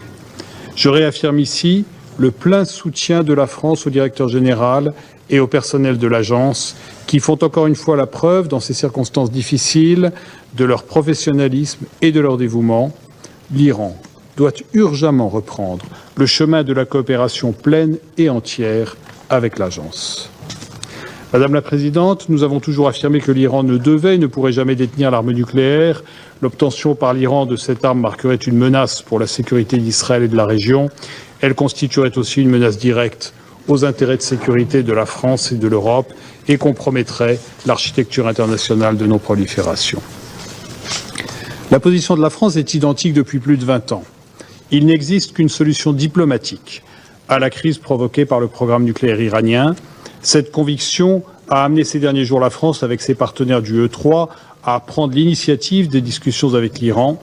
Le ministre de l'Europe et des Affaires étrangères, Jean-Noël Barrot, était à Genève vendredi dernier pour cette rencontre avec son homologue iranien et ses homologues du E3 et de l'Union européenne. Dans ce cadre, nous avons redit nos préoccupations vis-à-vis du programme nucléaire iranien dont l'escalade dangereuse a été documentée ces dernières années par l'IAEA qui indiquait n'être pas en mesure de garantir son caractère pacifique. Nous avons réaffirmé notre détermination à faire en sorte que l'Iran ne se dote jamais de l'arme nucléaire, conformément à ses obligations au titre du traité de non-prolifération et à ses engagements dans le cadre de l'accord de 2015. Nous avons fait part de notre volonté de poursuivre les discussions avec l'Iran pour répondre aux préoccupations soulevées par son programme nucléaire et pour traiter plus largement les problèmes sécuritaires soulevés au plan régional par les actions déstabilisatrices de l'Iran. Cette conviction demeure aujourd'hui. Seule une solution diplomatique négociée peut permettre un règlement durable de la question nucléaire iranienne. La France demeure prête à contribuer avec ses partenaires européens à la recherche d'une telle solution. Nous devons retrouver le chemin de la négociation en vue d'un accord robuste, vérifiable et durable, indispensable pour permettre à l'agence de confirmer que le programme nucléaire iranien est entièrement pacifique, ce qui n'est pas le cas aujourd'hui. C'est la seule voie pour permettre d'assurer la stabilité de la région ainsi que la paix et la sécurité globale. Madame la Présidente, n'oublions pas que la région est déjà confrontée à Gaza à une guerre prolongée, aux conséquences humanitaires dramatiques. Nous appelons à un cessez-le-feu immédiat, à garantir l'acheminement sans entrave de l'aide humanitaire dans toute la bande de Gaza et à la libération immédiate et inconditionnelle des otages. La France demeure déterminée à progresser vers la mise en œuvre d'une solution à deux États, seule susceptible de permettre aux Palestiniens et aux Israéliens de vivre en paix et en sécurité. Nous continuons de travailler en vue d'une reprise de la conférence mandatée par l'Assemblée générale, dont la France assure la coprésidence avec l'Arabie saoudite. Madame la Présidente, ce Conseil se réunira de nouveau dans 2 jours pour examiner la mise en œuvre de la résolution 2231. Cette réunion doit être l'occasion pour ce Conseil et pour l'Iran de réaffirmer notre attachement à la diplomatie et à la logique de négociation qui avait permis d'aboutir à l'accord de 2015. Je vous remercie. I thank the representative of France for his statement, and I give the floor to the representative of Panama. Gracias, señora Presidente. Saludamos y agradecemos al Secretario General de las Naciones Unidas, Su Excelencia Antonio Guterres, por su presencia y por su importante intervención. Extendemos nuestro agradecimiento al Secretario General Adjunto para Europa, Asia Central y las Américas, el señor Miroslav Jenka, y al Director General del Organismo Internacional de Energía Atómica, señor Rafael Grossi, por sus valiosos aportes, y damos la bienvenida a las delegaciones de la República Islámica de Irán, Israel y Kuwait. Observamos con preocupación los recientes sucesos en Irán. Desde el inicio de los acontecimientos, la mayoría de los miembros de este Consejo hemos advertido la urgente necesidad de desescalar el conflicto, así como también hemos hecho reiterados llamados a la máxima moderación, al diálogo y a las negociaciones para ofrecerle una oportunidad sensata a la paz. Debemos insistir. Nos enfrentamos a una situación tan incierta como inoportuna, cuyas consecuencias podrían ser profundamente desestabilizadoras, no solo para la región, sino para la paz y la seguridad internacionales. El Organismo Internacional de Energía Atómica, OIEA, ha advertido en sus resoluciones que los ataques a instalaciones nucleares representan un riesgo, ya que podrían provocar la liberación de material radioactivo con consecuencias graves por contaminación radiológica para la población, para el medio ambiente y podrían tener un impacto regional sin precedentes. Afortunadamente, hasta el momento, los hechos recientes no han registrado elevaciones en los niveles de radiación y no se espera que haya consecuencias para la salud de las personas ni para el medio ambiente fuera de los sitios afectados, de acuerdo con lo señalado por Irán. Por su parte, el Organismo Internacional de Energía Atómica ha informado que continuará monitoreando y evaluando esa situación en Irán. Reconocemos su responsable gestión. El Tratado sobre la No Proliferación de las Armas Nucleares, TNP, es un pilar esencial del derecho internacional que ha contribuido de manera decisiva a la no proliferación de armas nucleares y al fomento del desarme.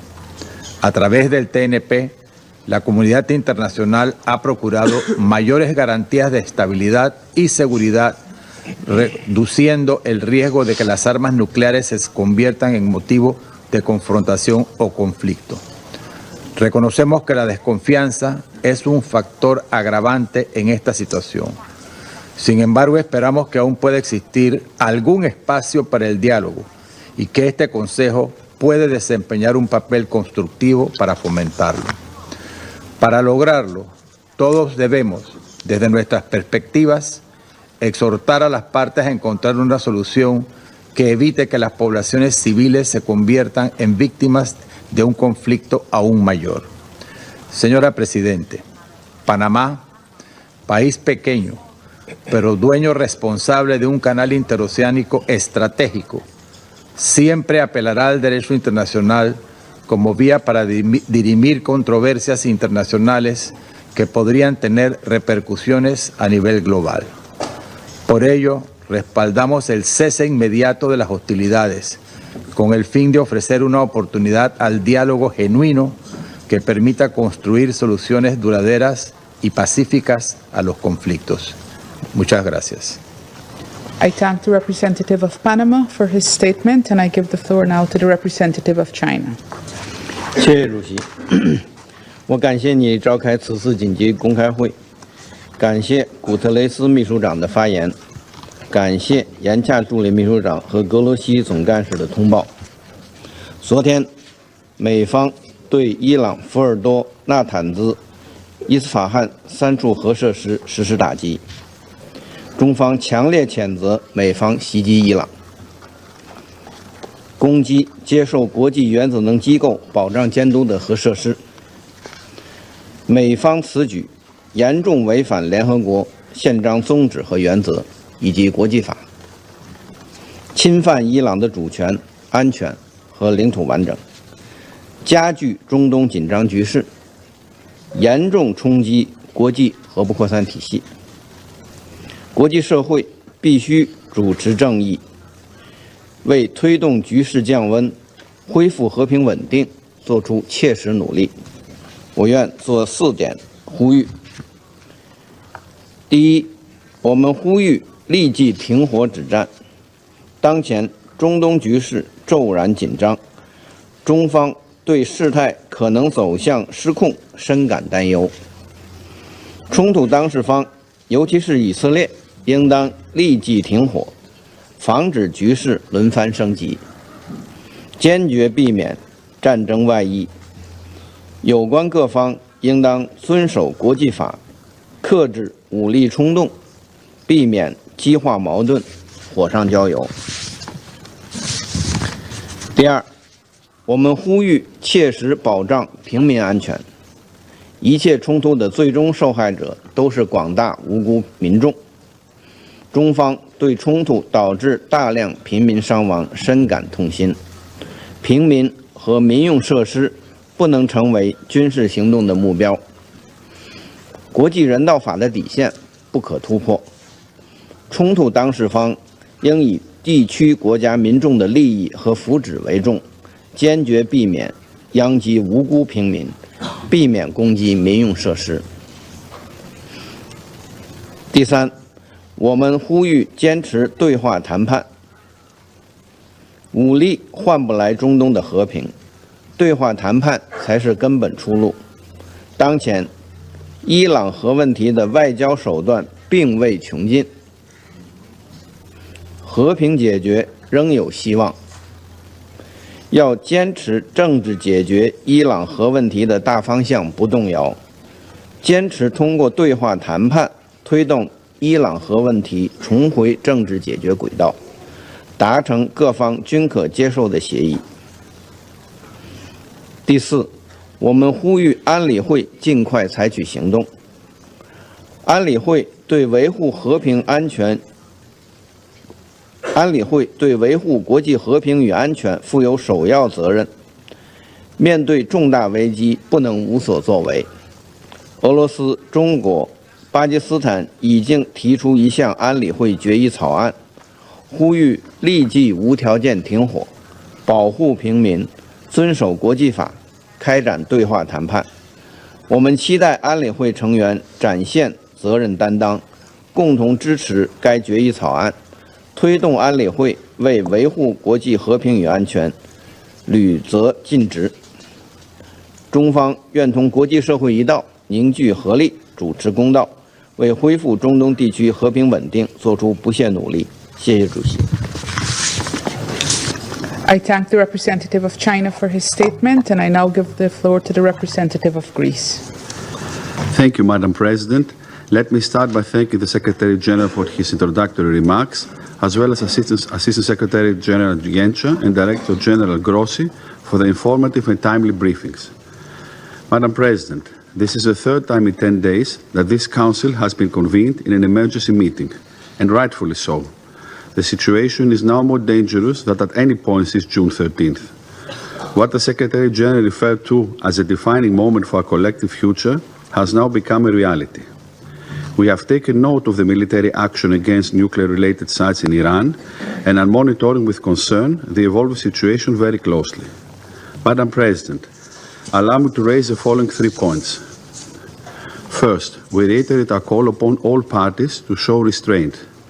There is no need for more violence, especially given the potential grave consequences. It is critical for the IAEA inspectors to be able to resume their activity and check on the status of the stockpiles of the enriched uranium, as well as of the remaining enriching capabilities of Iran.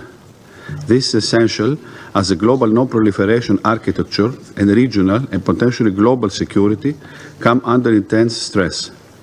Second, I must reiterate a strong concern over the nuclear program of Iran, which should never be allowed to have nuclear weapons. We have time and again warned against non-compliance with the legally binding safeguards and JCPOA obligation. Against this background, Israel has the right to protect itself and live in peace and security with its neighbors. We can argue in this chamber, and so many times we have done, on whether Iran's nuclear program was exclusively peaceful or not. However, whatever the case may be, such high levels of enriched uranium in a region as volatile as the Middle East cannot but generate extreme uncertainty and instability. Third, it is of critical importance to ensure that civilians on all sides are protected. Last but not least, we take note with profound relief of DG Gross's remarks that as of this time, we do not expect that there will be any health consequences for people or the environment outside the targeted sites.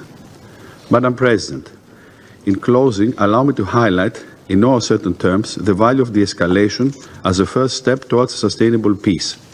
The international community and countries with influence must step in and offer a diplomatic way out, which must include the necessary security assurances. Involved parties need to act in full compliance with the UN Charter, international law, and international humanitarian law. Echoing the ancient virtue of sophrosine, self-restraint, we urge all parties to exercise the utmost moderation and engage in dialogue and diplomacy. I thank you. I thank the representative of Greece for his statement, and I give the floor now to the representative of Denmark. Thank you, Madam President. And I also thank the Secretary General for his presence and remarks, and Assistant Secretary Jenka and Director General Grossi for their briefings and updates. Madam President, we are meeting again today as the situation in the Middle East continues to escalate. Attacks between Israel and Iran have continued since our last meeting on Friday. Civilian casualties and widespread suffering continue to rise on both sides. Last night, a targeted operation was carried out by the United States against 3 nuclear facilities in Iran. The continued escalation in the Middle East is a cause for great concern and poses a grave risk to international peace and security. Madam President, Denmark urges all parties to abide by the obligations under the UN Charter and international law. All parties must ensure protections of civilians and civilian infrastructure in line with international humanitarian law. Furthermore, and keeping in mind the words of Director General Grossi 2 days ago to this Council, all actions should be taken and the necessary restraint shown to reduce the risk of nuclear accidents, which could have devastating effects for the civilian population and the environment. Madam President, Denmark has persistently underlined that Iran must never acquire a nuclear weapon. That would be a serious threat to regional and global security. We have repeatedly expressed our concerns about Iran's accelerating nuclear trajectory and the fact that the IAEA is unable to assure that the Iranian nuclear program is exclusively peaceful. We welcome that the IAEA continues to monitor the situation and provide information on the nuclear safety and security implications. And we stress the importance of continued and timely exchange of information between Iran and the IAEA regarding issues related to nuclear safety, security, and safeguards. Madam President, the current trajectory is unsustainable and fraught with danger, not only for the region, but for international peace and security at large. De-escalation is not only necessary, it is urgent. We call on all actors to step back from the brink to prevent further escalation in the Middle East. We urge Iran to engage in negotiations and not to take any further action that could destabilize the region. At this critical moment, it is important that all parties refrain from steps that could lead to serious regional and global consequences. We further stress the need to protect maritime security and international trade routes, including via the Strait of Hormuz. Madam President, in closing, now is the time to return to negotiations in order to reach a diplomatic solution. We call on all parties to exercise the utmost restraint and to engage in a diplomatic negotiated solution, which is the only viable path towards lasting peace in the region and beyond. Denmark stands ready to work with all parties to that effect. I thank you. I thank the representative of Denmark for her statement, and I give the floor to the representative of the Russian Federation. Госпожа председатель, признательна гайанскому председательству за оперативный созыв сегодняшнего заседания Совета Безопасности ООН в связи с крайне опасным развитием ситуации на Ближнем Востоке, которые еще более усугубили ночные удары Соединенных Штатов по иранским объектам. Благодарим генерального секретаря ООН за его вступительное слово, а также Мирослава Янчуге и Рафаэля Гросси за их брифинги. Россия самым решительным образом осуждает безответственные, опасные и провокационные действия, совершенные Соединенными Штатами Америки против Исламской Республики Иран, суверенного государства, члена Организации Объединенных Наций.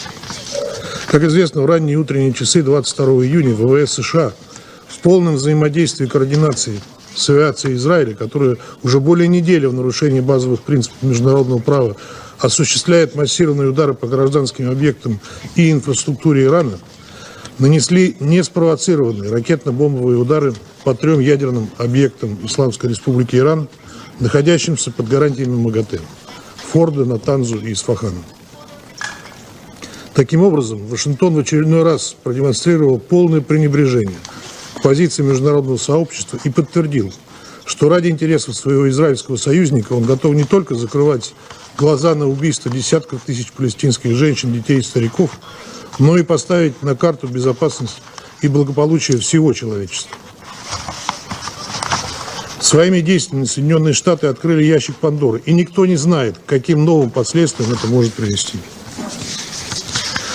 Выступая в этом зале уже трижды за прошедшие 10 дней, генеральный директор МАГАТЭ Рафаэль Гросси предупреждал, что удары по объектам иранской атомной инфраструктуры могут иметь абсолютно непредсказуемые последствия и создают огромную угрозу ядерной и физической ядерной безопасности не только в Исламской Республике, но и для региона и мира в целом. Однако Вашингтон совершенно не заботит ни радиологические последствия, ни угрозы для жизни и здоровья огромного числа мирных жителей, включая женщин и детей, в регионе и за его пределами.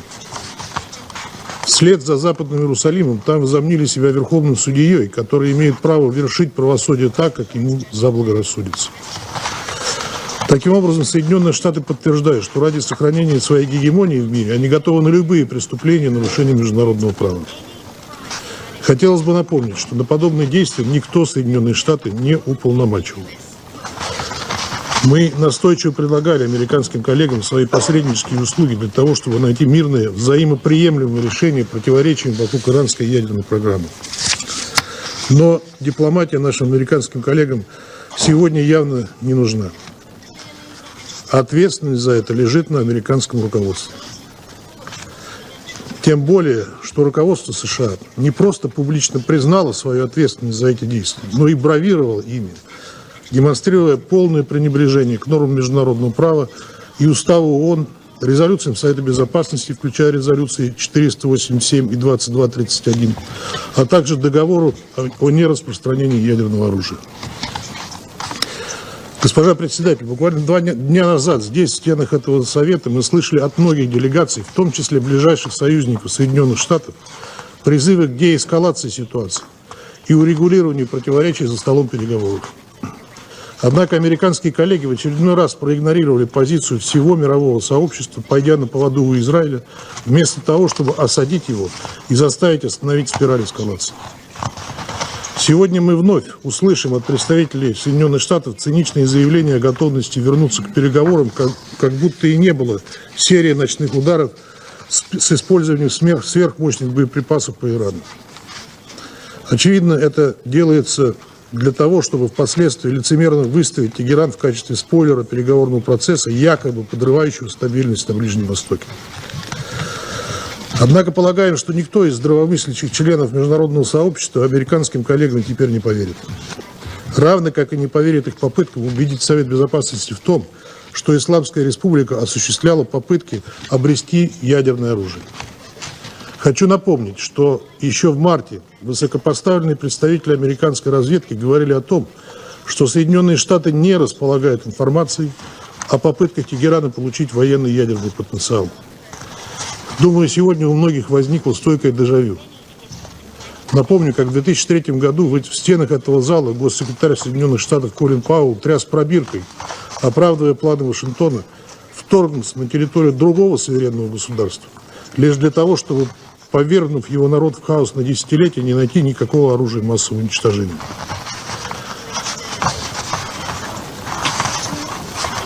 Сегодняшняя ситуация от той, по сути, ничем не отличается. Нас опять призывают поверить в сказки, чтобы вновь перенести страдания миллионам людей, проживающим на Ближнем Востоке. Лишний раз убеждаются в том, что наших американских коллег история ничему не учит.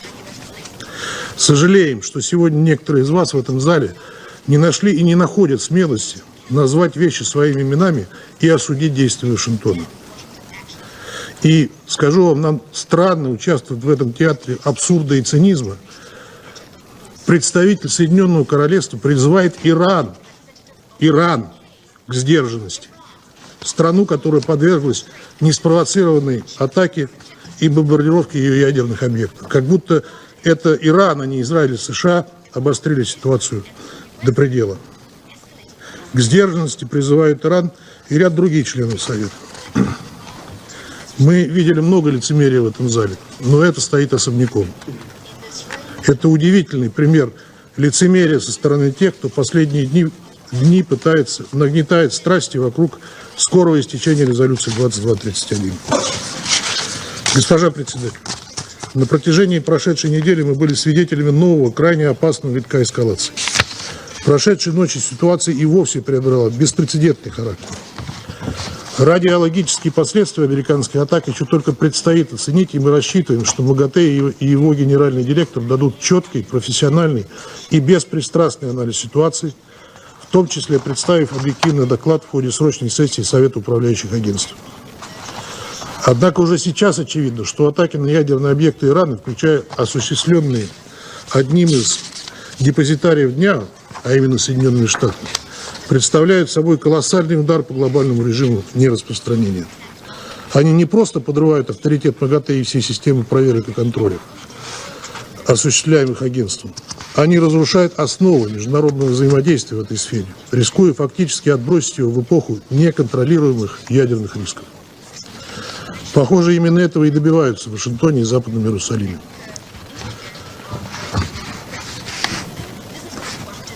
Россия, как ответственное государство и постоянный член Совета Безопасности, подобный сценарий поддержать не может. Иран, в соответствии с днем, имеет право на развитие мирной атомной программы, и США сегодня ночью фактически перечеркнули многолетние дипломатические усилия, направленные на соблюдение этого основополагающего принципа.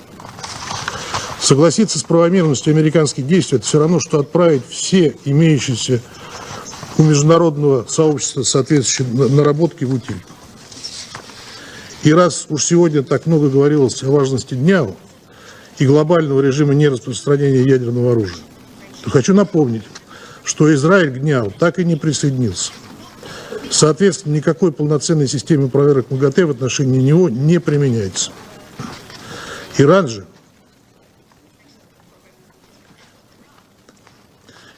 в соответствии. Хочу напомнить, что Израиль к дню так и не присоединился, соответственно, никакой полноценной системы проверок МАГАТЭ в отношении него не применяется. Иран же, как был, так и остается самым проверяемым МАГАТЭ государством в мире, и вместо поддержки такого настроя получает бомбардировки своей территории и мирных граждан, причем со стороны государства, которое, повторюсь, в принципе отказывается подписывать днем. Это возмутительная, циничная ситуация, и очень странно, что об этом генеральный директор МАГАТЭ не сказал ни слова. Как и ни разу не призвал Израиль присоединиться к дню. Госпожа председатель, я думаю, для всех в этом зале очевидно, что если эскалацию не остановить, то Ближний Восток окажется на пороге широкомасштабного конфликта с непредсказуемыми последствиями для всей системы международной безопасности. А весь мир может оказаться на грани ядерной катастрофы. Мы призываем к немедленному прекращению агрессивных действий со стороны Израиля и США, сдержанности всех сторон и возвращению ситуации в рамки международной дипломатии и переговорного процесса. Но одних призывов со стороны членов Совета Безопасности недостаточно.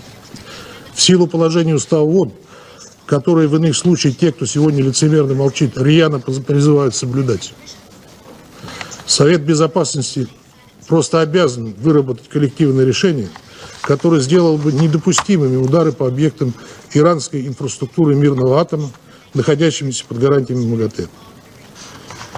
Для этого, прежде всего, необходима четкая правовая и политическая оценка случившегося. Для всех, в чьей политике нет скрытой повестки и двойных стандартов, это абсолютно очевидно. В этих целях Российская Федерация, Китай и Пакистан подготовили и распространили сегодня утром краткий и сбалансированный проект резолюции Совета Безопасности ООН с призывом к немедленному и безусловному прекращению огня и поиску дипломатического решения вокруг иранской ядерной программы. Текст отражает позиции подавляющего большинства членов Совета Безопасности, озвученные в ходе наших заседаний 13 и 20 июня. Рассчитывая на поддержку всех членов Совета с тем, чтобы он смог как можно скорее направить сигнал о необходимости немедленного прекращения насилия, к чему сегодня, помимо прочего, в очередной раз призывал нас генеральный секретарь ООН. Без четкой и принципиальной позиции Совета дальнейшая эскалация неизбежна. Призываем всех членов Совета Безопасности проявить ответственный подход и поддержать представленный проект. Благодарю вас. I thank the representative of the Russian Federation, and I give the floor now to the representative of the United States.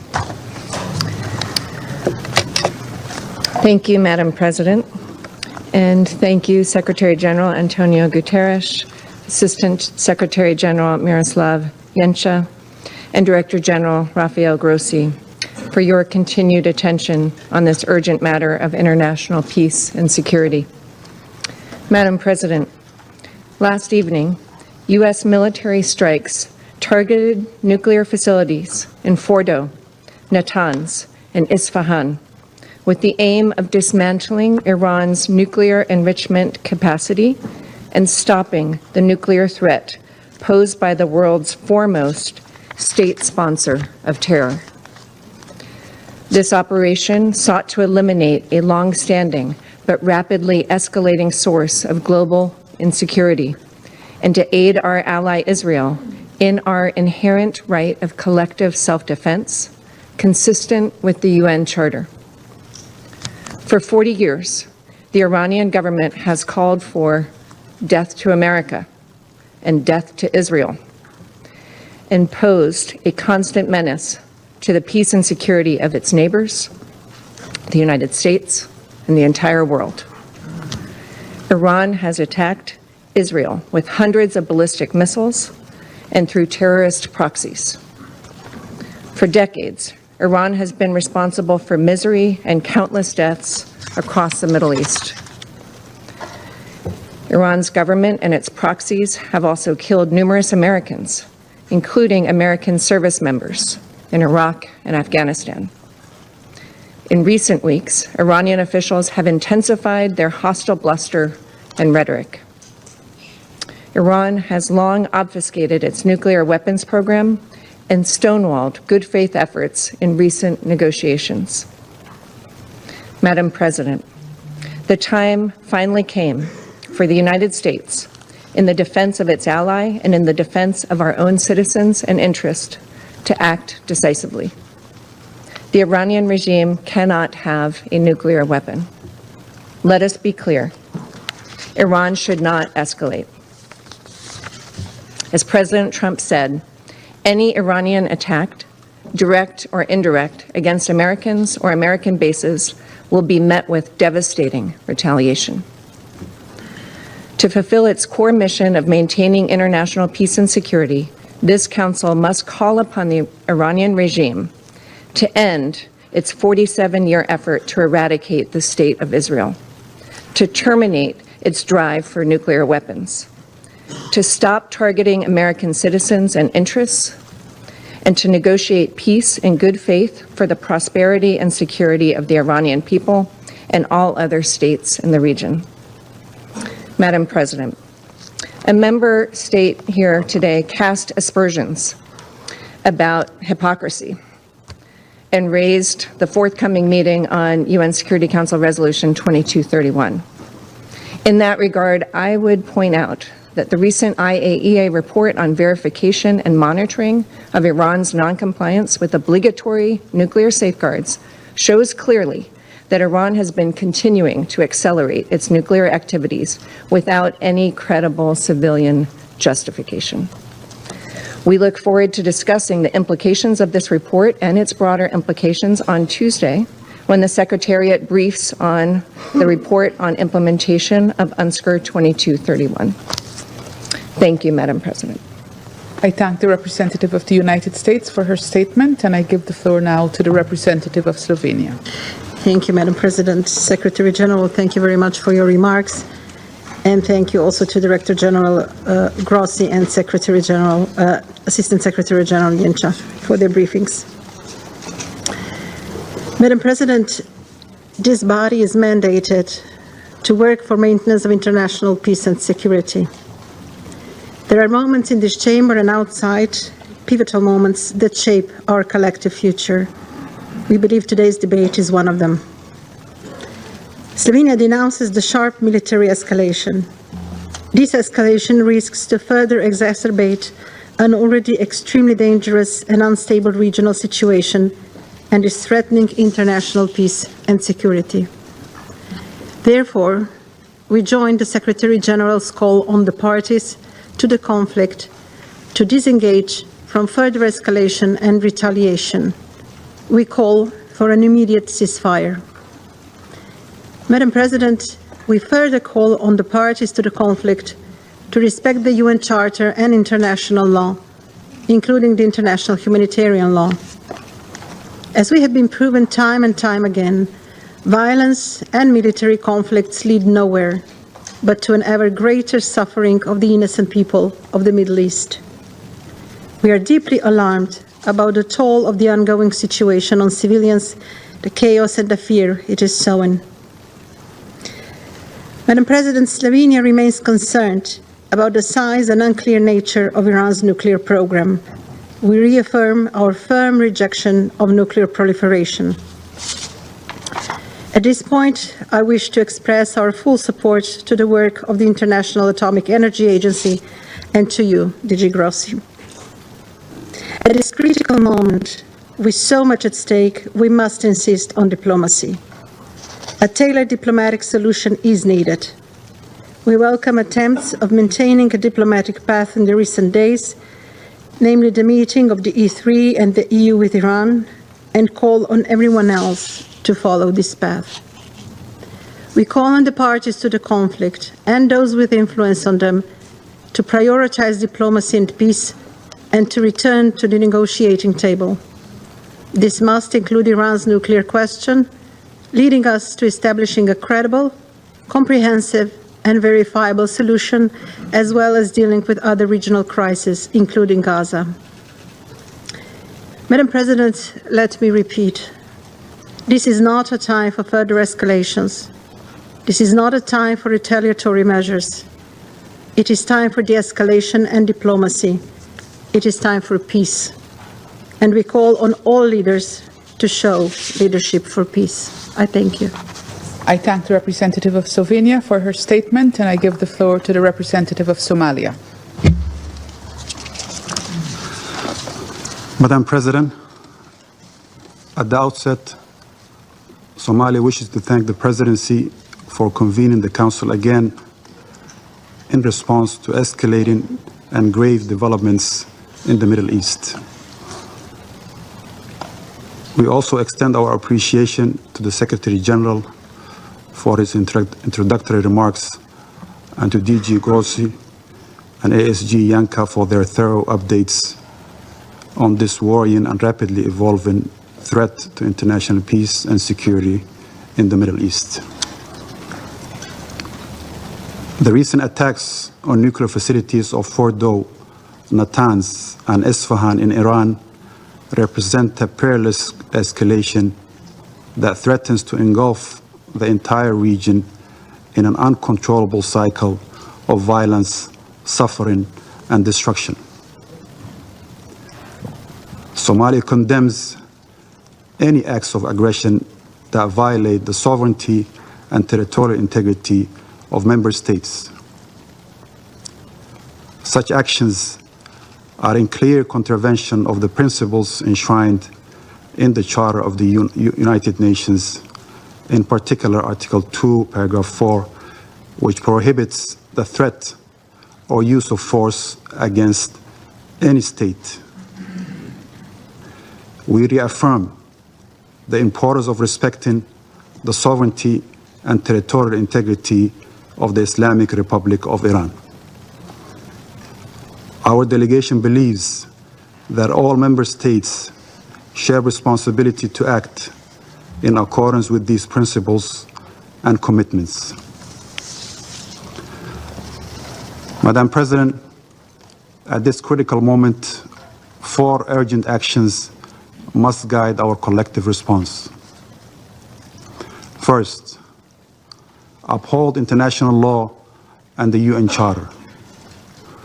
We call for respect of the sovereignty and territorial integrity of all states, and adhere to the principles of good neighborliness, and to resolve disputes through peaceful means. Violations of these principles imperil countless lives and deepen regional crisis. Second, pursue de-escalation and comprehensive ceasefire. We urge all sides to work towards de-escalation and achieve immediate and unconditional ceasefire in order to restore calm and confidence-building measures. The Security Council must support every diplomatic initiative aimed at reducing tensions and preventing further conflict. Third, the return to negotiations on non-proliferation. Somalia reaffirms the urgent necessity of returning to negotiations regarding the Iranian nuclear program. Our delegation believes that the only viable path forward is a swift recommitment to talks on non-proliferation in line with relevant international resolutions. We further reiterate our call for the establishment of a Middle East zone free of nuclear weapons and for all regional states to join the Treaty on the Non-Proliferation and Nuclear Weapons. Lastly, protection of civilians and safeguarding nuclear facilities. We emphasize the paramount importance of protecting civilians and civilian infrastructure. Also, we urge all parties to exercise restraint and refrain from targeting nuclear facilities, particularly under IAEA safeguards, given the grave risks such actions pose to populations, regional stability, and the environment. Equally important is to guarantee freedom of navigation in international waterways and to refrain from actions that undermine maritime security. To conclude, Madam President, the challenges before us demand a collective, measured response rooted in dialogue, mutual respect, and a renewed commitment to multilateralism. Our delegation stands ready to engage constructively with the international community to advance peace, stability, and security for all states in the Middle East.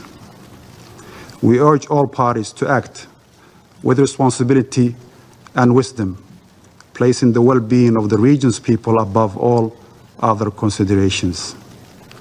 Our delegation echoes the SG call to give peace a chance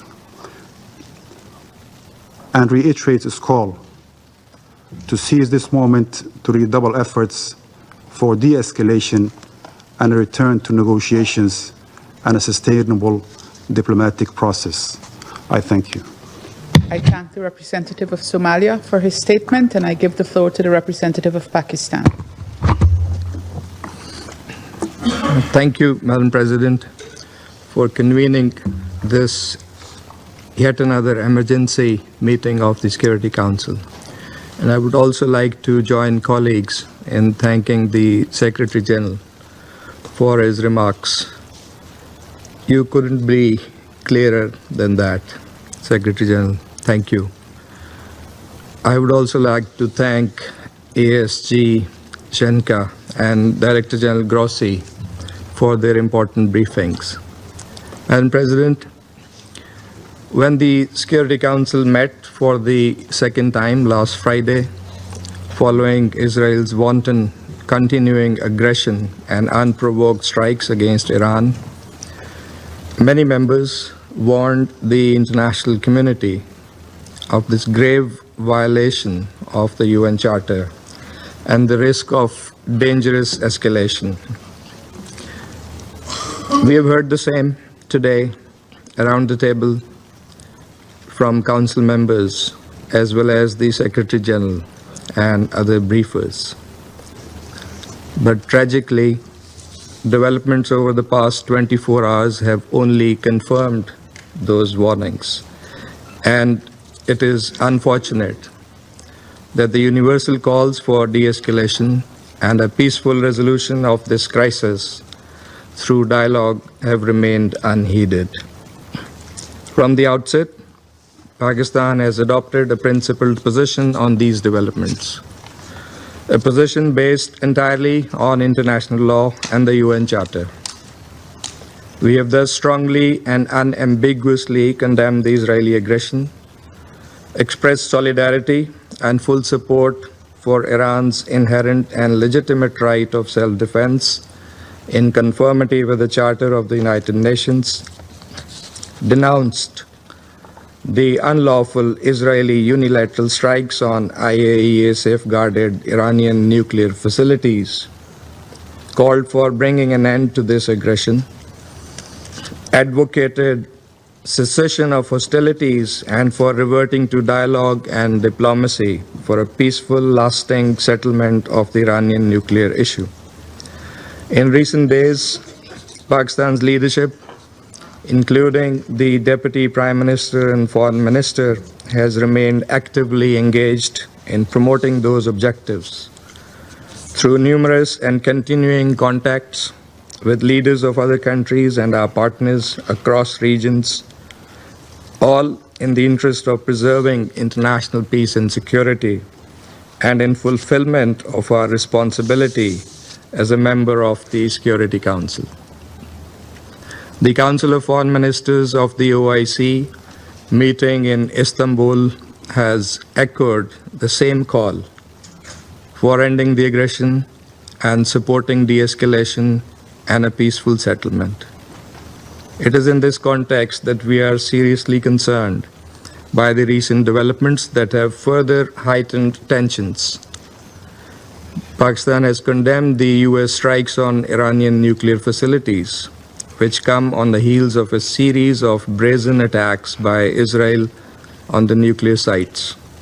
Let me recall that specific targeting of nuclear facilities under IAEA safeguards constitutes a clear breach of international law, the IAEA statute, multiple IAEA resolutions, as well as Security Council Resolution 487.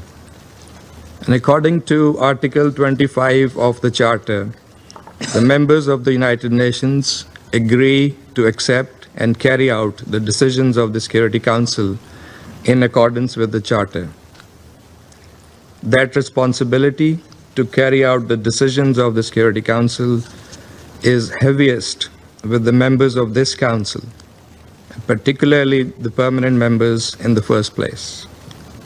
Madam President, we are deeply alarmed by the escalating situation. The sharp rise in tensions and violence as a result of the Israeli aggression and unlawful actions is profoundly disturbing. Any further escalation risks catastrophic consequences for the region and beyond. Pakistan stands in solidarity with the government and brotherly people of Iran during this challenging time. Madam President, these attacks set a dangerous precedent and pose a grave threat to the safety and security of populations across the region, and indeed the world. As the body entrusted with primary responsibility for the maintenance of international peace and security, the Security Council must act urgently and decisively. We share a collective responsibility to, first, unequivocally reject and condemn the attacks against the Islamic Republic of Iran since 13th of June, being in clear contravention of international law and the UN Charter. Threat or use of force must never be condoned. Article 2.4 is crystal clear in this regard, and so is Article 51. Second, denounce the attacks on IAEA safeguarded nuclear facilities, which violate Security Council and IAEA resolutions as well as international humanitarian law. Third, reaffirm the obligation to protect civilian lives and property on both sides. All parties must adhere fully to international law, particularly international humanitarian law. Fourth, call for an immediate cessation of hostilities and a complete ceasefire. Fifth, promote urgent recourse to dialogue and diplomacy consistent with the purposes and principles of the UN Charter to find a peaceful and lasting resolution to the Iranian nuclear issue. Madam President, in pursuit of these objectives, Pakistan has joined China and Russia in circulating a draft resolution. Among other things, this resolution calls for an immediate and unconditional ceasefire, urges all parties to refrain from further escalation, demands the urgent protection of civilians and civilian infrastructure, and supports a diplomatic path forward on the Iranian nuclear issue that is acceptable to all parties. And listening to similar concerns and priorities expressed by many of the Council members today, we sincerely hope that the draft resolution will receive the Council's support, enabling it to respond with unity and resolve urgently and effectively in line with the gravity of the situation. And Pakistan stands ready to engage constructively with all Council members in this regard. Madam President, the Middle East, already burdened by prolonged instability, history of Israeli illegal occupation, and continued denial of the Palestinian right to self-determination and statehood, cannot absorb another crisis.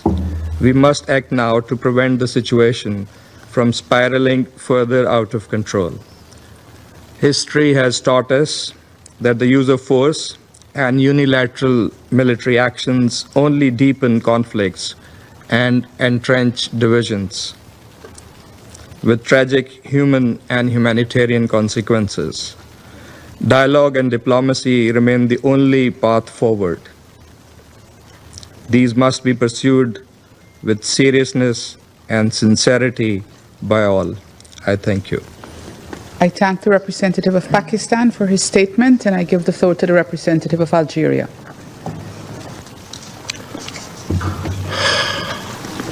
Madam President, I would like to thank you for the prompt scheduling of this meeting. I thank the Secretary General for his remark. We share your assessment that this is a dangerous escalation in the region already on the edge.